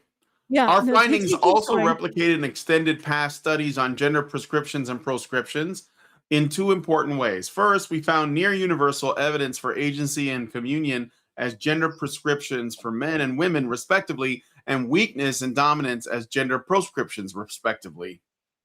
Second, we established the measurement invariance of 4 brief scales for measuring gender prescription and proscriptions. Thus, these scales can be used by cross-cultural and gender researchers to draw meaningful comparisons across countries and world regions, a practical contribution of this research. That double standards in trait prescriptions are larger in less, or that double standards in trait prescriptions are larger in less gender equal countries is consistent with the logic that men's agentic traits are especially desirable in places where they face stronger pressures to fill traditional protector-provider roles. I wonder why. They face stronger pressures. Now, the argument that they're making is that they just arbitrarily face stronger pressures. They're just, for whatever reason, men in these cultures are just like, yeah, the deadly man race is just really important to us. Yeah. It just so happens that these cultures correspond with cultures with high degrees of conflict over resources. So they haven't secured, they may be very resource rich, but they haven't really secured the infrastructure to exploit them to the same level that our cultures have. They tend to be less prosperous. There's a lot more conflict over resources. You know, they're emerging economies, that kind of thing. I wonder why there's a greater emphasis on provider and protector, on men occupying the role of provider and protector in those cultures. But here's the other caveat, right? Actually, I will get to the caveat because we're about to, and they don't recognize any kind of external factor to this. Everything is always arbitrary. It's arbitrary that men force other men to run the deadly man race. Yeah. It's just completely arbitrary. And it's only because they want to put gold stars on each other afterwards. Hold a gold star party, maybe some glitter, like this is infantile thinking on the part of these researchers. A complete lack of actual, is there any kind of physical circumstance that might make these cultures emphasize protection and provision in men more? No, we can't look at that. Okay, Yeah. keep going. Albatross sent a comment to go with his super chow from earlier. He says, my comment was, quote, did this article just admit that women are privileged because there's less pressure on them to stick to traditional trappings, end quote? Yes. And now this is just the normal feminist way of like, okay, I'm going to accept all of these things as true, but behold, as I weave nothing up my sleeve here, nothing up my sleeve here, watch me turn this into something that actually victimizes women or at least blames men, so that we can still go after patriarchy. So, yeah. Yeah, just keep going. That double standards in trait prescriptions are larger in less gender equal countries is consistent with the logic that men's agentic traits are especially desirable in places where they face stronger pressures to fill traditional protector-provider roles. Endorsing especially strong prescriptions for men in more patriarchal contexts presumably assists in socialization by preparing boys to compete for leadership positions, embrace challenges, and fulfill physically risky roles. As Gilmore notes, the roles expected of men in more traditional cultures are often more acutely dangerous and risky, like hunting, warfare, or physical labor, than those expected of women, which is infant caregiving, domestic tasks, emotional labor. Emotional labor? No. No, they don't. Not in traditional no. cultures. That's not a thing. You're just making shit up. And men's successes in such roles is less assured than women's success. What? Okay, they're only going to cotton men who can live up to a higher standard of provision and protection. Any man who washes out of society and goes to die in a ditch and get killed in a conflict or whatever, right? That's what's happening here. And they're saying that the implication is that this isn't a result of dealing with external pressures. It's just something patriarchy did for shits and giggles. Because if you recognize that this is a result of dealing with external pressures, you have to recognize that what they're doing is they're making boys live up to or gain the tools necessary to deal with those external pressures, win the resources, win the protection for their social group, right? And if the boys can't do it, they're gone. They're excluded, right? And how, if you actually recognize all of those factors, how can you argue that women are oppressed by that? When women are the beneficiaries of it without having to actually run the deadly man race. And then that is the reality that they are tap dancing around, which is why they can't recognize the externals. They can't recognize the external things these men and boys are dealing with in these cultures, nor can they recognize who is benefited by these men and boys dealing with them, nor can they recognize that if men and boys manifestly demonstrate that they can't deal with them, they're removed. They're disposable to society, right? They can't contend with any of this. So they just tap dance around it, try to hope that nobody goes in there and starts connecting the dots in all of this. And then they continue to assert that somehow the motive for doing all of this isn't protecting and providing for your social group, isn't proving yourself worthy of being part of that social group as a boy or a man. It's because at the end of the day, all of these men just sort of arbitrarily did this so they can pin gold stars on each other. And because anything else means you have to reckon with the truth, the reality. Yep. Which is, it's the pinning gold stars on each other is not why men create the deadly man race. The respect is not why men create the deadly man race. The glory is not why men create the deadly man race. It's almost like these people don't know like how we have the advanced civilization we have. Well, they do. They do. No, I know they're not obviously they're lying, but I'm just saying like they're pretending remembering. like no one else. Yeah, they're pretending it doesn't Like it exist. all just is just it was just here when we showed up. Oh no. It was stolen from women, Brian. It was stolen from women. Yes, that's right. Yeah, even though men today make most of the major sacrifices to keep everything running, in the past, men somehow stole it from women. They prevented women from making it themselves. That's how they stole it from them. Mm-hmm. It doesn't, like, when you lay it out, it makes no sense because it doesn't. Okay, let's finish this off. Moreover, men's intergroup competition for status and resources is especially fierce in more patriarchal contexts, whereas women's outcomes in terms of survival and reproduction have been less variable than men's throughout evolutionary history. Okay, Thus, let's put these two concepts together. Men's intergroup competition for status and resources is especially fierce. Okay? That means that men win, right? And they gain the status and resources. So if you have a very conflict-orientated region, then they do it through military. If you have a less conflict, then they do it through organizing centralized resources, whatever. However they do that. You businessman versus warrior model, right?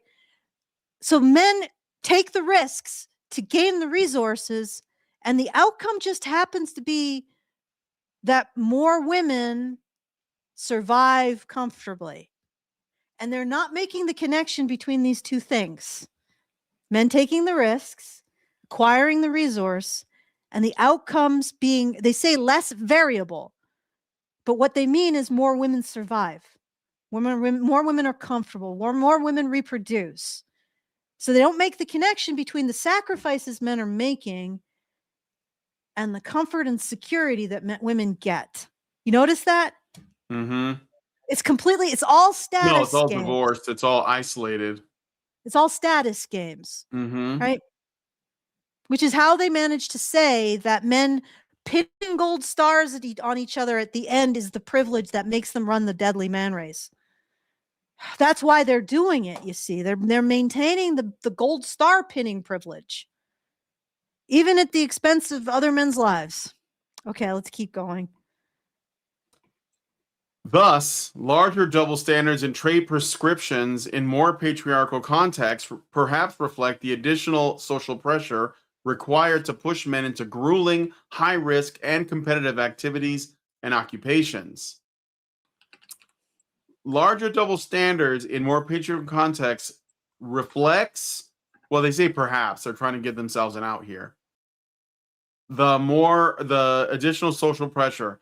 What if, like, men do the grueling, high risk and competitive activities and occupations, specifically occupations, because no one else is going to do it, and it has to get done.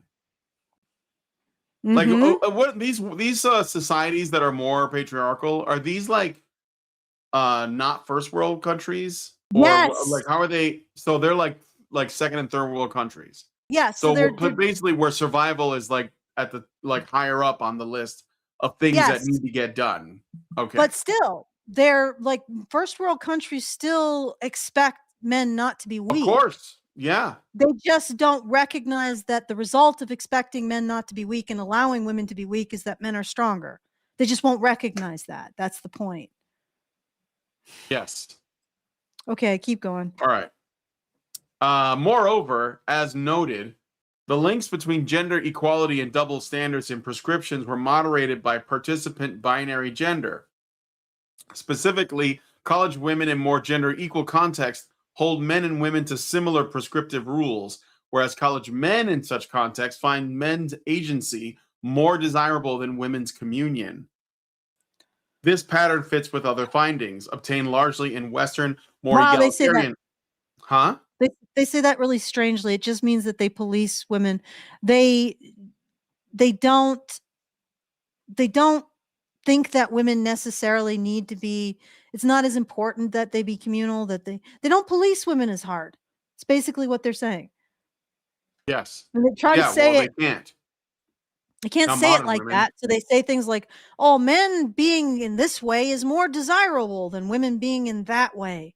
Well, what that means is, it means that women are not expected, or they aren't necessarily rewarded for occupying a traditional gender role to the same degree, which means that that particular gender role isn't as incentivized, which means it's not as policed. It's neither as policed either way.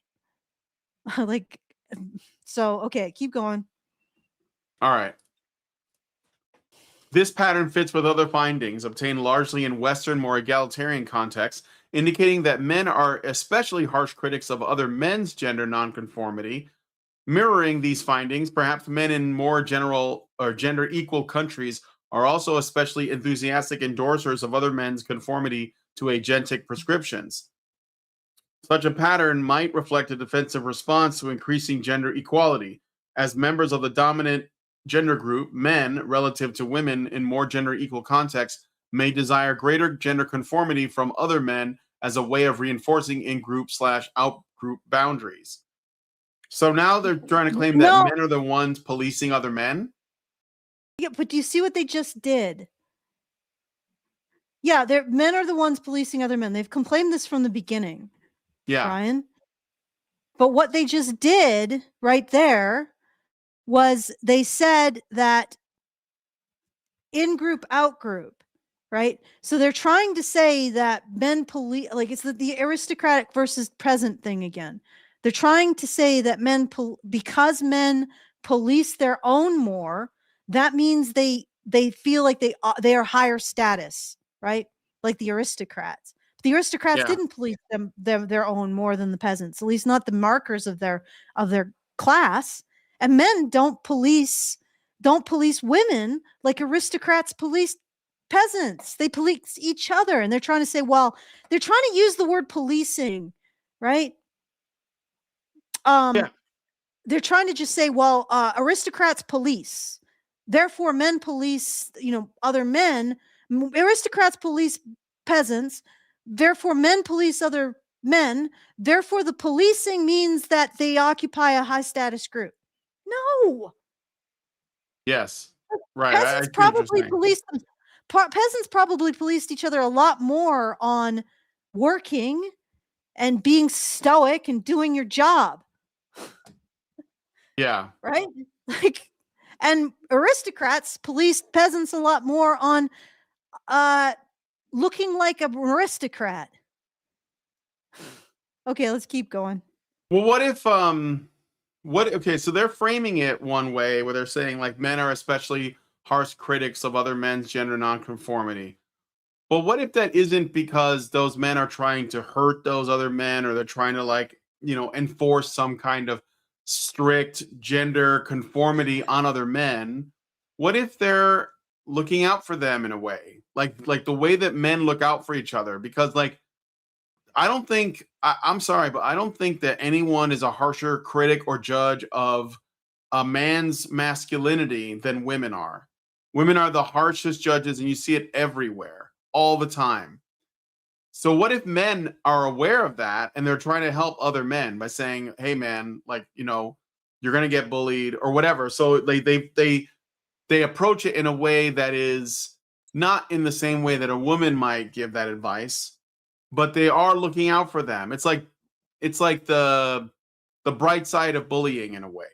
Like, what if the purpose of it is to sort of help those men, to protect them in the future, right? And also, if you're in a group activity, you're working with other men, it's military or it's hunting or it's some kind of project that's going to involve a lot of hard work, some risk. You want to make sure that the men that you're with are going to be there for you, right? So there's going to be some, say, testing that's going to happen. And I don't think that because I guess what they're trying to put a value on it, and I don't think it's bad. I don't think it's bad. And I think I'd rather get it from men than women anyways. Okay. You know? Yeah, there's a bunch of stuff that's happening. First of all, men are policing other men towards a goal, right? Yeah. Generally. And we need men to do that because we need as a society, we need those goals met. What does leadership Right? look like? You know? Yeah, yeah. And and also you will say to young men, if you want a particular outcome, you have to do the work. That's another form of policing. But there are other forms of policing that are absolutely vital, like men policing criminal men and also criminal women. Men do that, right? So this entire paper is presenting policing as a negative thing when it's not. And the other thing it's doing, which is very sly, is it's actually not.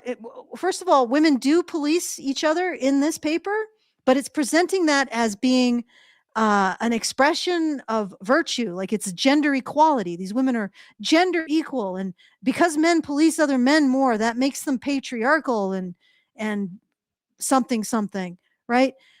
But the thing is that they aren't really looking at where women police each other most, which is around resources and resource allocation and access to resources and social standing.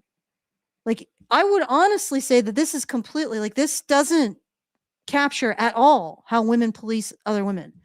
If you want to see how women police other women, you need to go on Twitter, or you need to be someone like me who gets constantly called a pick me because I'm challenging the current current extraction regime for women in terms of resources, in terms of men's resources, right? And I'm challenging the fairness of it and also the longevity of it, because I don't think that telling men not to be weak, but then not acknowledging that makes them stronger is a functional thing long term. Like, I think it's a horrible thing to do to men.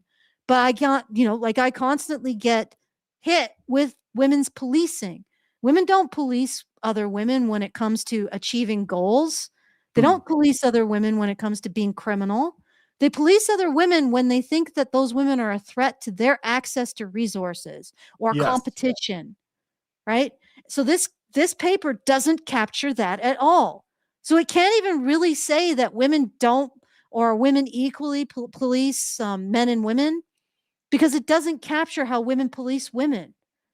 It just captures how men police men, and then says, well, look at this, men police men more. Oh, that's how are they framing this as bad? Oh yeah, that's evidence that women have it worse somehow. Yep. It's like you get sucked into these mental traps, and it's like, how did they get you there? How did I find myself in this place?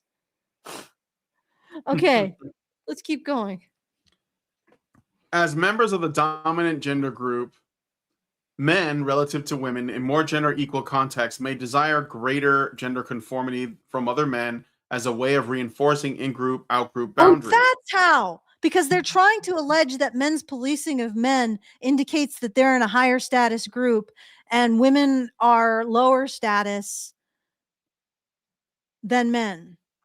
Yes. And that's why it's patriarchal privilege. Yeah. That's how we got here. Okay. All right. However, this explanation cannot illuminate why participant gender failed to interact with gender equality to predict double standards in gender proscriptions. This question must thus await further investigation. Yeah, what they mean is that they found the exact opposite of what they expected. Yeah. And they found the exact opposite of what they expected. And this is really critical. Listen to me. They found the exact opposite of what they expected along the vector that applies more actual social force, right? So if you have a society in which men are shamed for being weak, for having uncertainties, for expressing fear, that is the access of social pressure. Okay. Not being like, oh yeah, I think men should be strong. That doesn't apply the same pressure as shame, humiliation, ostracization, and toxic abuse when a man expresses any fear or uncertainty or doubt. Okay. It's very different amounts of social pressure. So the most powerful vector of social pressure, everybody does it to men. Women do it to men. Men do it to men. Western cultures do it to men. Global South cultures do it to men. Everybody does it. Everybody applies this pressure to men. That's what they found. And that is not accounted for in any of their theories. That's not what they were looking for. What they were looking for was a clean sweep of the board. Oh, look, gender equal cultures. Everybody's free to do what they want. No, men are still expected to occupy their traditional gender role without the respect of recognizing they're doing so. That's the difference. That's what they found. All right, I don't know if we need to go much further in this, because I can just actually, I'm going to read this. This is some of my analysis that I did beforehand. Okay, so this is what I asked Perplexity. How the fuck do men navigate? It's extremely bad for men to be weak when it's not desirable. It's not desirable for men to be competent, confident, independent, determined, or courageous. This is the framework that we've presented in this. This is what we found. In Western cultures, men are told it is extremely bad to be weak. You are a piece of shit if you're weak. You are a non-man if you're weak. You can just walk out the door, keep going, and die in a ditch if you're weak. Men are shamed for being weak, for being afraid, for having uncertainties, for having any issues. They're constantly shamed for that. Now, but in the same cultures, they say it is not desirable for men to be competent, confident, independent, determined, or courageous. So men can't be weak, but they also can't be competent, confident, independent, determined, or courageous. And they certainly can't be recognized as such. So how the fuck do men navigate that? That's the question I posed to Perplexity. And this is how Perplexity answered. Men are being handed a double bind. Never be weak, and increasingly don't act like a strong man either. Right? So you can't be weak, but you cannot act strong. The study shows that across 62 countries, people almost universally judge male weakness, fearful, dependent, insecure, as much less acceptable than female dominance. So we're not even talking about female weakness. Women have an automatic pass to be weak, which is a problem. They shouldn't.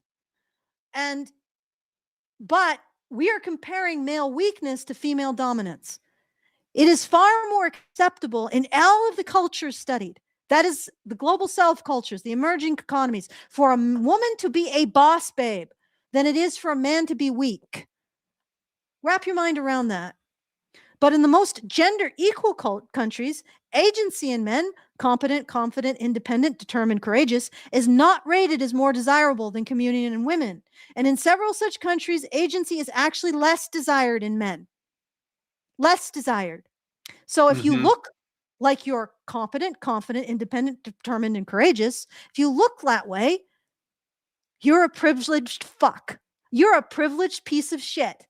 But if you express any weakness, fearfulness, dependency, or insecurity, you're a useless, shameful schmuck.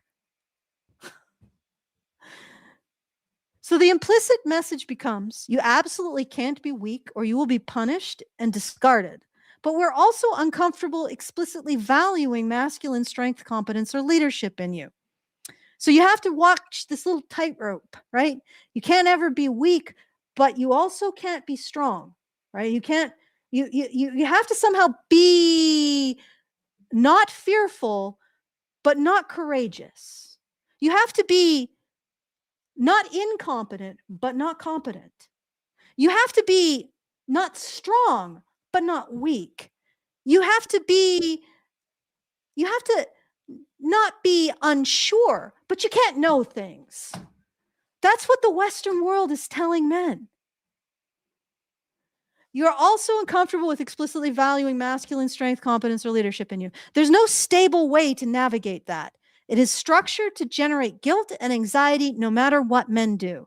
The only sane response is to reject the frame. Treat toughness and competence as intrinsically good from you when used for good ends, and stop letting a hostile culture define your virtues as suspect while still demanding the benefits. This is perplexity. Wow. These AIs, they can actually have insights if you frame it in the right way, right? And yes, this is perplexity is taking it off of my questions about this document and also my approach to things. But if that was completely incorrect, it would also say so. And honestly, it is correct. We don't even have to ask. We don't even need perplexity's stamp of approval. That is 100% true. If you are in a position where you are expected to not be weak, but don't be strong, not be confused, but don't know things, right? Not be fearful, but don't be courageous. Not be uncertain, but don't mansplain, right? Where is the place to stand? Right? Where is it? That's what Western cultures are doing to men, giving them absolutely no place to stand, giving them contradictory. And this freaking feminist paper found that out. It found that out. And then somehow it turned that into, well, men police men more. And what's actually happening is that men in certain countries where it's really critical that men not be collapsing mentally because they're needed to protect and provide in a much more immediate way still. It's not that men are not needed in our cultures. They 100% are. But we have all of these government structures that extract all of the benefit from those hard men that are needed and give it to the women who need it. We have all those lovely government bureaucracies to do that. They don't have it in all those lovely government bureaucracies in these emerging countries, which probably is like the functional difference. They don't have a giant complex bureaucracy that's extracting use out of men who are expected not to be weak and giving it to the needs of women. They don't have that. So women need to actually, men need to have these traits on an individual level, and they need to be recognized or they don't engage in it. They can't, there's no extraction mechanism there, right? And also they need these men sane. Like our culture, I guess we don't need sane men.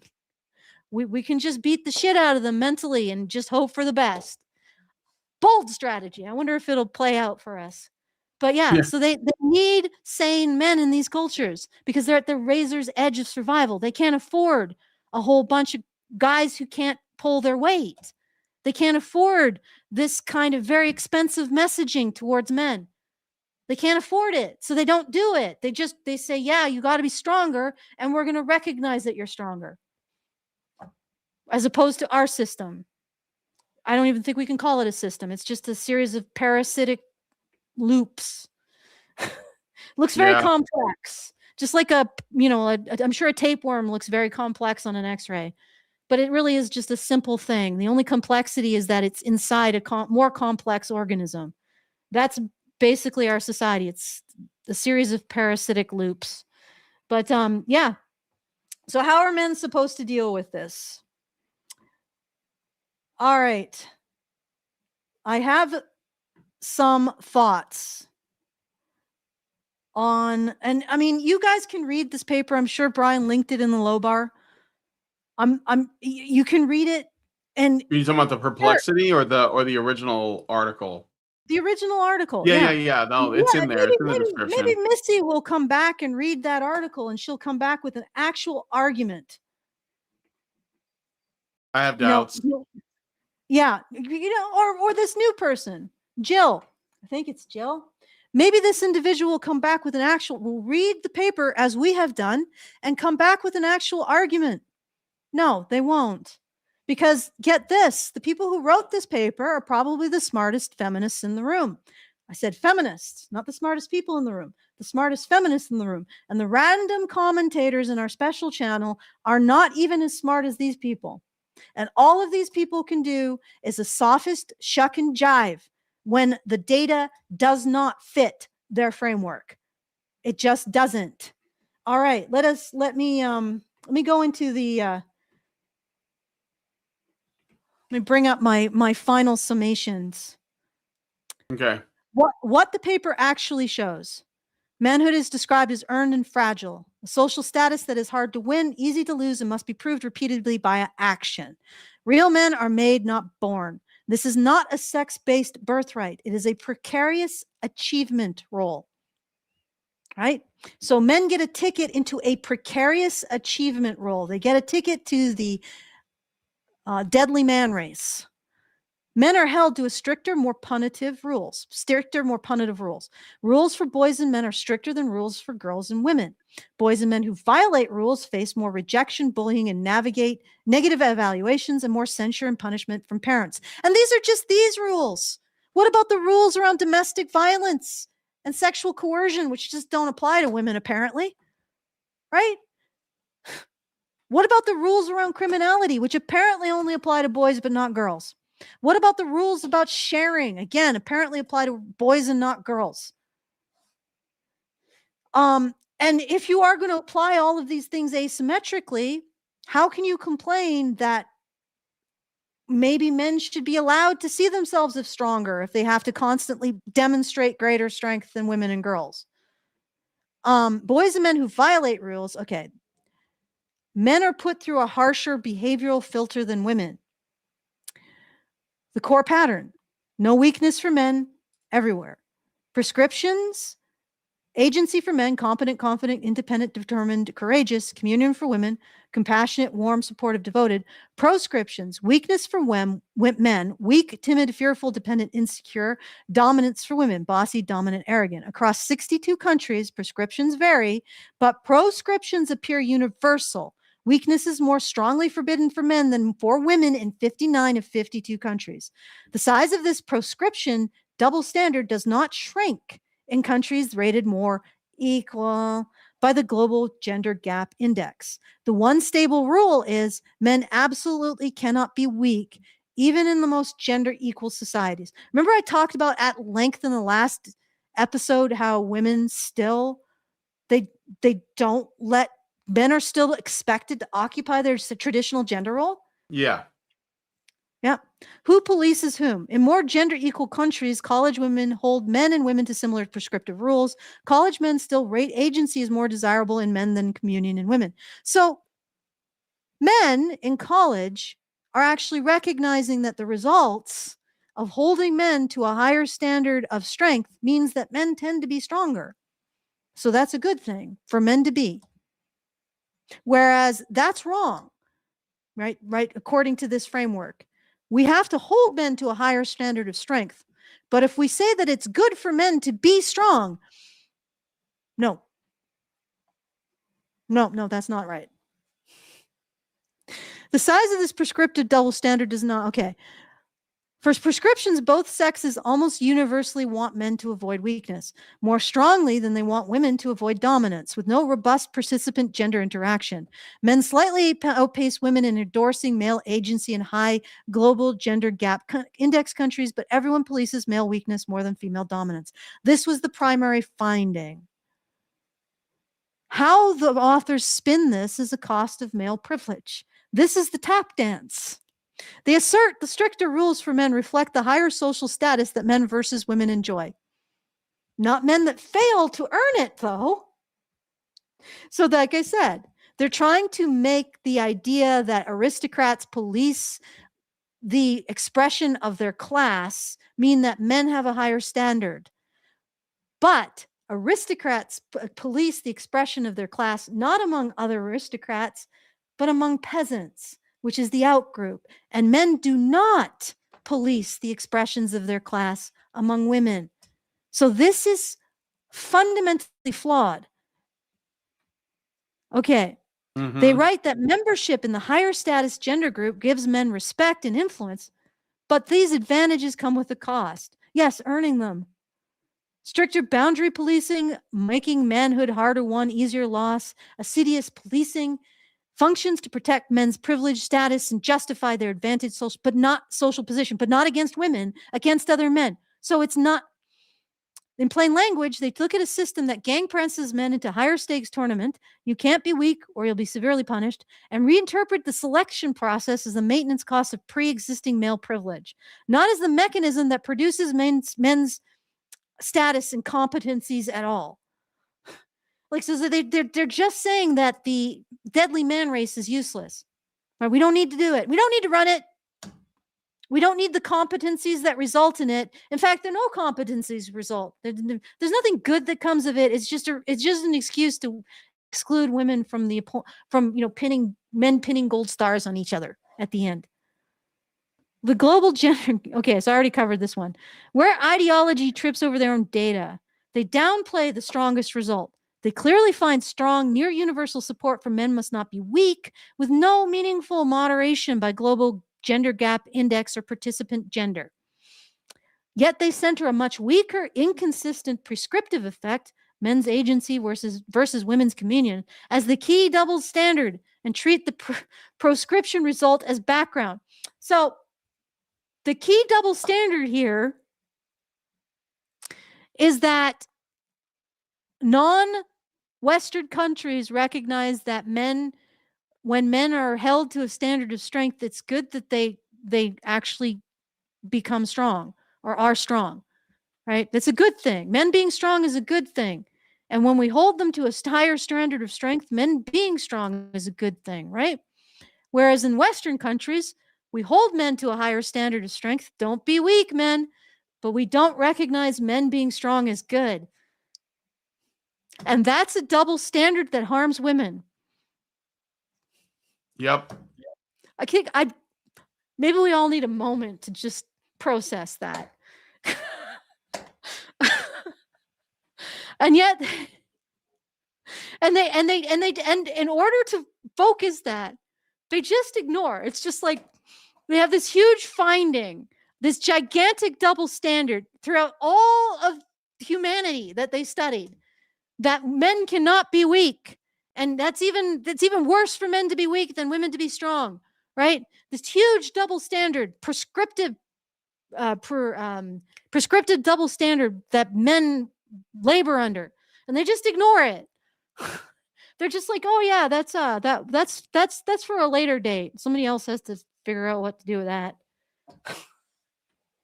And that's not a double standard we need to worry about, guys. No. Oh. The giant double standard that they found. No, don't look at that. Don't look behind the curtain. We don't need to deal with that one. That's not important. They treat the prescription as background noise. Inverting motives for men, ignoring material conditions, inventing motives. They claim double standards and trait prescriptions are larger and less gender equal countries, which is consistent with the logic that men's agentic traits are especially desirable in places where they face stronger pressure to fit traditional protector-provider roles. They further suggest that as members of the dominant gender role, because, of course, they're policing it, not policing women out of it, but just policing men in it, men in more gender-equal contexts defensively enforce conformity from other men to protect in-group boundaries, but not in-group boundaries again, like not women, right? They don't police women in this way, just other men. So they're protecting their in-group of men by policing men, not the out-group, women. What's astounding is that this gets published and peer-reviewed, and then people aren't like, wait, you are directly contradicting the thing that you're saying here. How can men have greater in-group policing when they don't police the out-group at all? Like, how can they have greater out-group policing? How can they police women? How can they be seen to be policing their group, men, more if they do nothing to police women? Being, occupying the status markers of men, right? They only do it on men. Anyway. But they never model obvious material drivers. poverty, conflict, informal economies, or how much families depend on individual men's income and physical protection. That to explain why in societies where they also say men can't be weak, they concede that if men are expected to be stronger than women, that it's good that they be stronger than women, unlike Western societies that also expect men to be stronger than women, but consider it be very bad that men actually be stronger than women because we are the smart ones. In harsher environments, the more parsimonious story is that life is tougher and the cost of male failure is higher. Cultures recognize and value male agency more, while the underlying no weakness rule is already universal. So they just value it. But I think what they're actually valuing is not playing silly buggers with their men's brains.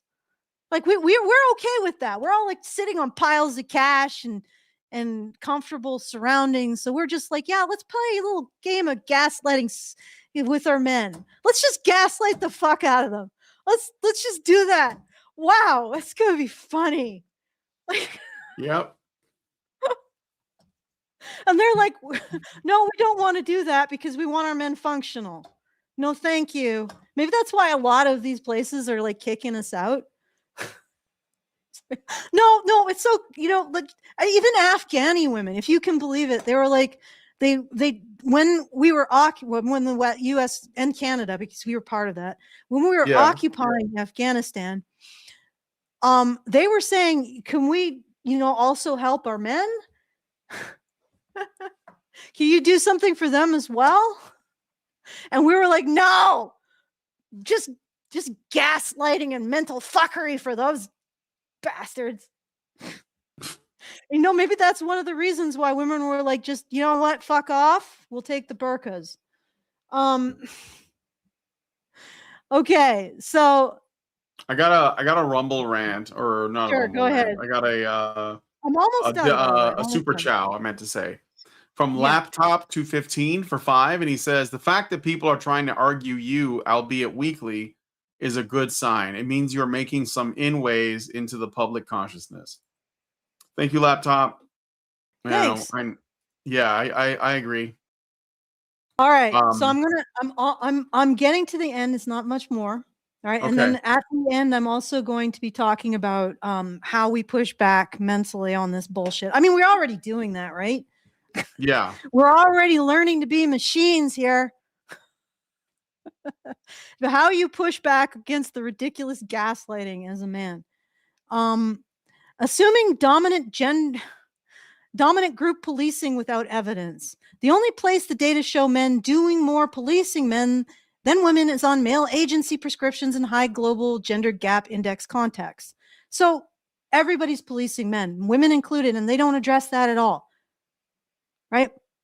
From that, they spin a broad narrative about men as a dominant in-group, harshly enforcing boundaries, despite their own finding that the strongest rule, men must not be weak, is jointly enforced by men and women on men.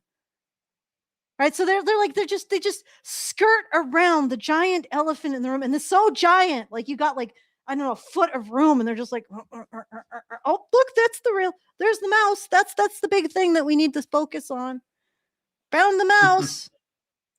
From that, they spin a broad, okay. They never show that men police men more than women on that core rule. They simply reassert the dominance narrative and ignore the symmetry. So on the most important, most coercive rule, which is shaming men for being weak, men and women do that equally. Allegedly, they might be more, we can't get into the fine-grained details of who does it more, really, but they basically do it equally. And that's the finding. And they don't want to touch that because it completely destroys their narrative that men are policing each other more because herpaderp, they're a high status group. Even though a lot of them end up being lower status because of the policing. Yeah, that's the thing. Like okay, you know what? I'll keep going. I'm not going to belabor the peasants versus aristocrats thing. It just doesn't make sense. What the results look like without the ideological filler, which is what you all should have been waiting for. Stripped of the frame, the data supports this. Manhood is not a free benefit of being male. It is an earned precarious status that can be lost. Boys and men face stricter rules and harsher sanctions for nonconformity than girls and women, especially around weakness. Across cultures, the central message is not men must be powerful, but men must not be weak. This does not ease in gender equal countries where explicit valuing of male agency is diluted, even though the ban on weakness remains. So men cannot be weak, but it's not good if they're strong in Western countries. That's our equality that we've created. Are you feeling the equality, guys? Doesn't it feel good? Isn't that some great equality? God damn. In harsher societies, stronger prescriptions for male agency function as a psychological buffer. They openly honor the toughness and competence men are expected to display under risk. In gender equal contexts, the costs remain, don't be weak, men, while recognition and honor fade, the worst of both worlds for men. In other words, this is a high-stakes selection regime. Men are forced into a competition where losing carries severe penalties. Those who survive and succeed gain status that is overwhelmingly earned, not bestowed by the privilege fairy. It's earned, while many men are discarded. Calling that payoff unearned privilege while ignoring the selection and casualties is an ideological move, not a scientific conclusion. Oh, that's being really polite. It's bullshit. All right, so how do we neutralize this framing? And in particular, how do you do it internally? Because I know that there are points in this where I almost get sucked into the logic. And then I have to drag myself out, kicking and screaming. There is here's a heuristic you can apply. First, right? When women trot this shit out, feminists trot this shit out, when you hear this, apply this heuristic. First, number one, separate earned status from sex-based privilege. Ask, is this thing men supposedly have attached to their sex, is it attached to their sex or to their performance under threat?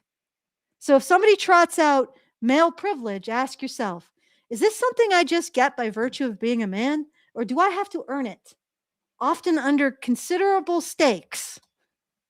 If it is clearly depends on the sustained effort, risk, or harsh standards, i.e. protector-provider roles, leadership under pressure, file it as earned status, not pre-existing privilege. And let me tell you, that means that when men have no privileges, they only have things they've earned.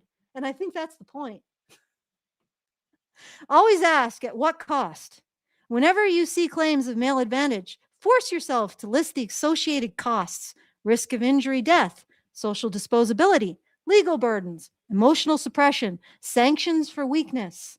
If the costs are high and unavoidable, refuse to accept unearned privilege as a neutral descriptor.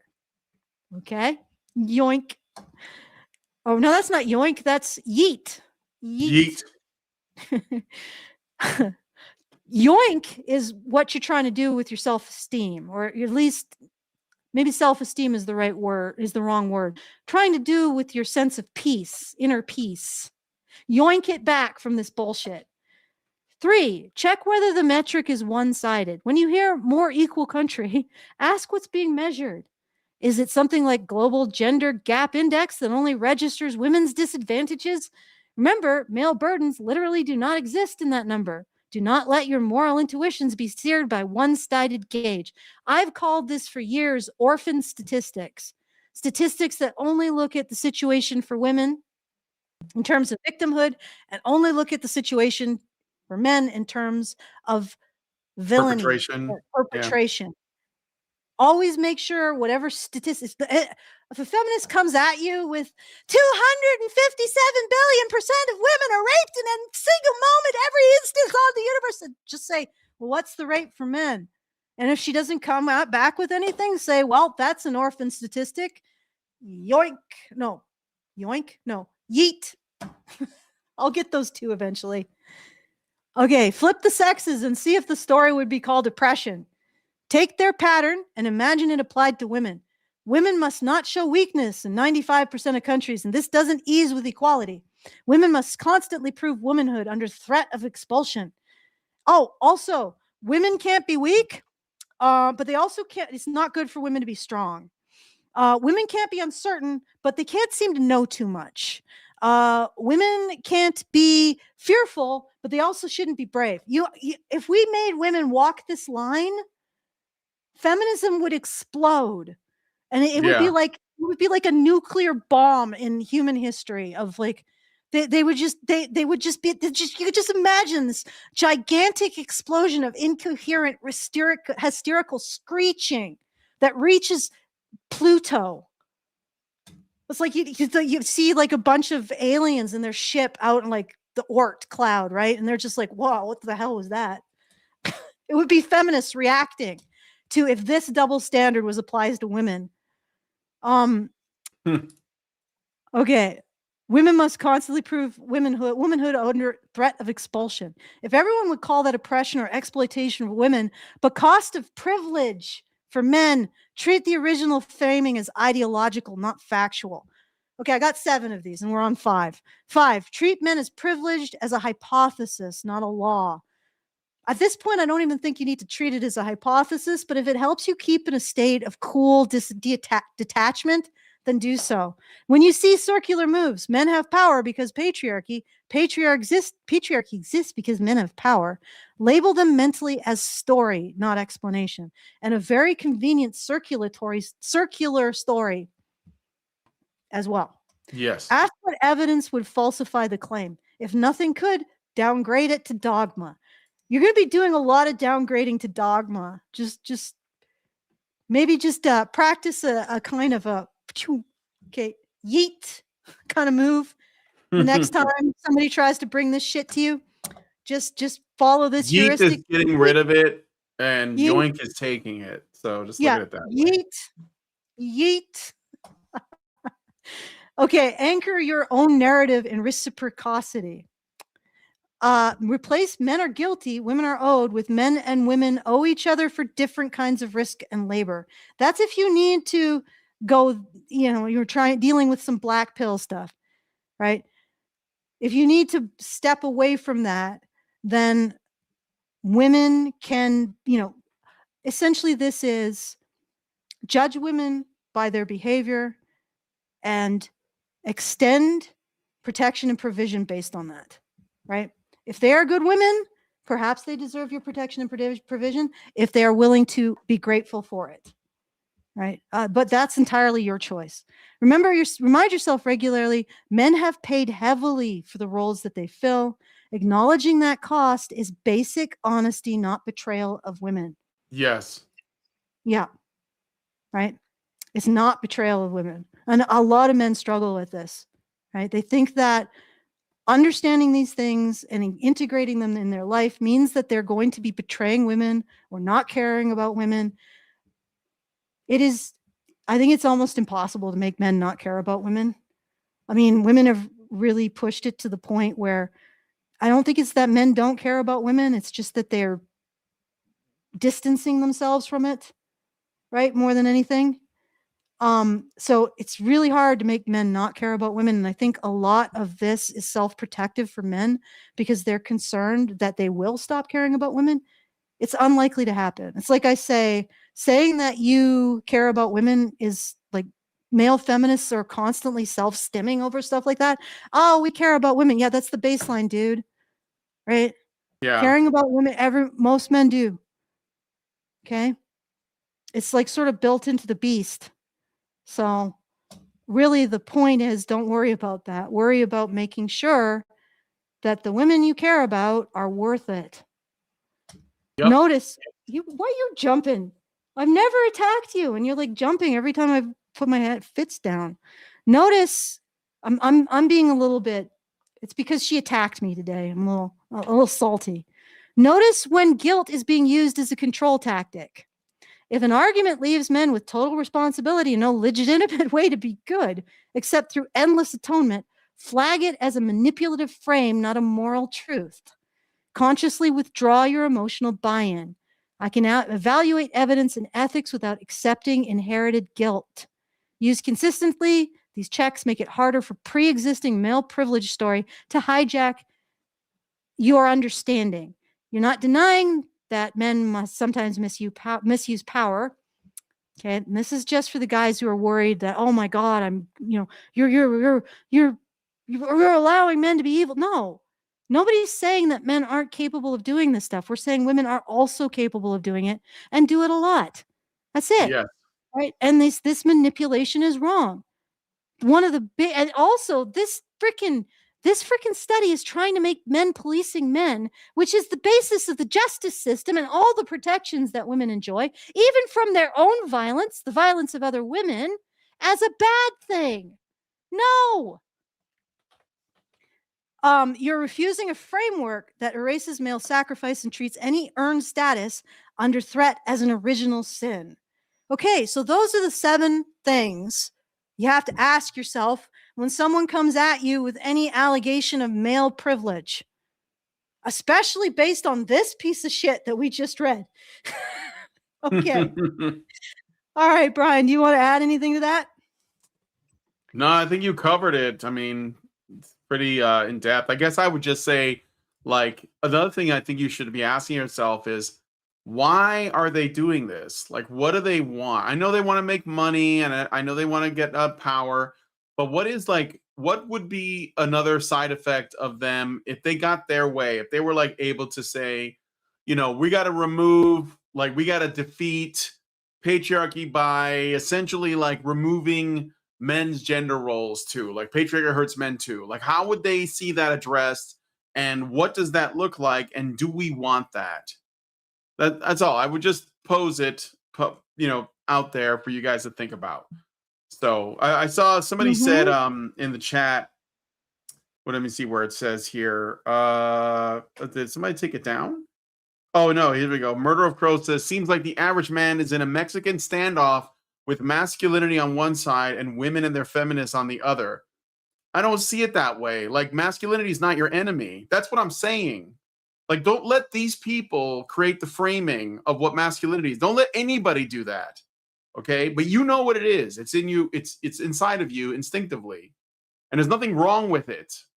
Like, it's not bad to be a man. This is, it's okay to be male, right? And that's what I want to, because I think that I don't want to like tell people how to live. And I don't want to make a prescription about like how your life should be. I want to allow people the freedom to choose to live how they want. But I do that with a recognition that most people are going to fall into the general like box of what it is to be a man or what it is to be a woman. And that there's no shame to that. And people who want to shatter that open, they do that under the guise of liberty, but they're really trying to control you in a different way. It's like a reverse control, I guess, where they're saying, well, we just want you to feel like you don't have to be a man. But they don't want you to be a man, because if you say, well, what if I want to be a man? What if I want to lift weights? What if I want to like eat healthy? What if I want a nice car? What if I want to earn some money? What if I want to start my own business? Right? No, they call all those things toxically masculine traits. They literally write articles about how going to the gym, eating meat, wanting a nice car, buying a house, like building your own business. All of these things are like bad things. So like, well, okay, then what do they want? And I think that like it's a good thing to think about is all I'm asking. So anyway, and I don't see it the way that you are, you seem to see it. So, but anyway, that's all I would add to that is ask yourself why they're doing this. Yeah. Okay. So, let's see. The final thing I wanted to point out is definitely don't here are the serious problems with this and how they fail as serious academic research. They ignore their own stronger finding. They fixate on a relatively small pattern in prescriptions, men's agency versus women's communion, and never integrate the much stronger, nearly universal pattern in proscriptions. Men must not be weak, even though their own models show gender equality does not change that. So they don't actually address their findings. They just go with the weaker and more inconsistent finding that works sort of with their ideology.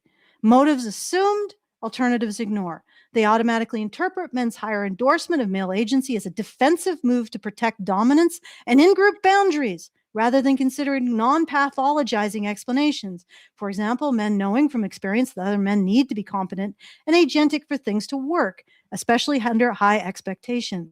Inconsistent use of gender. When men are harsher on male nonconformity, it's taken as evidence of dominant group boundary policing. When women are similarly harsh, including in other literatures, that possibility is not explored at all.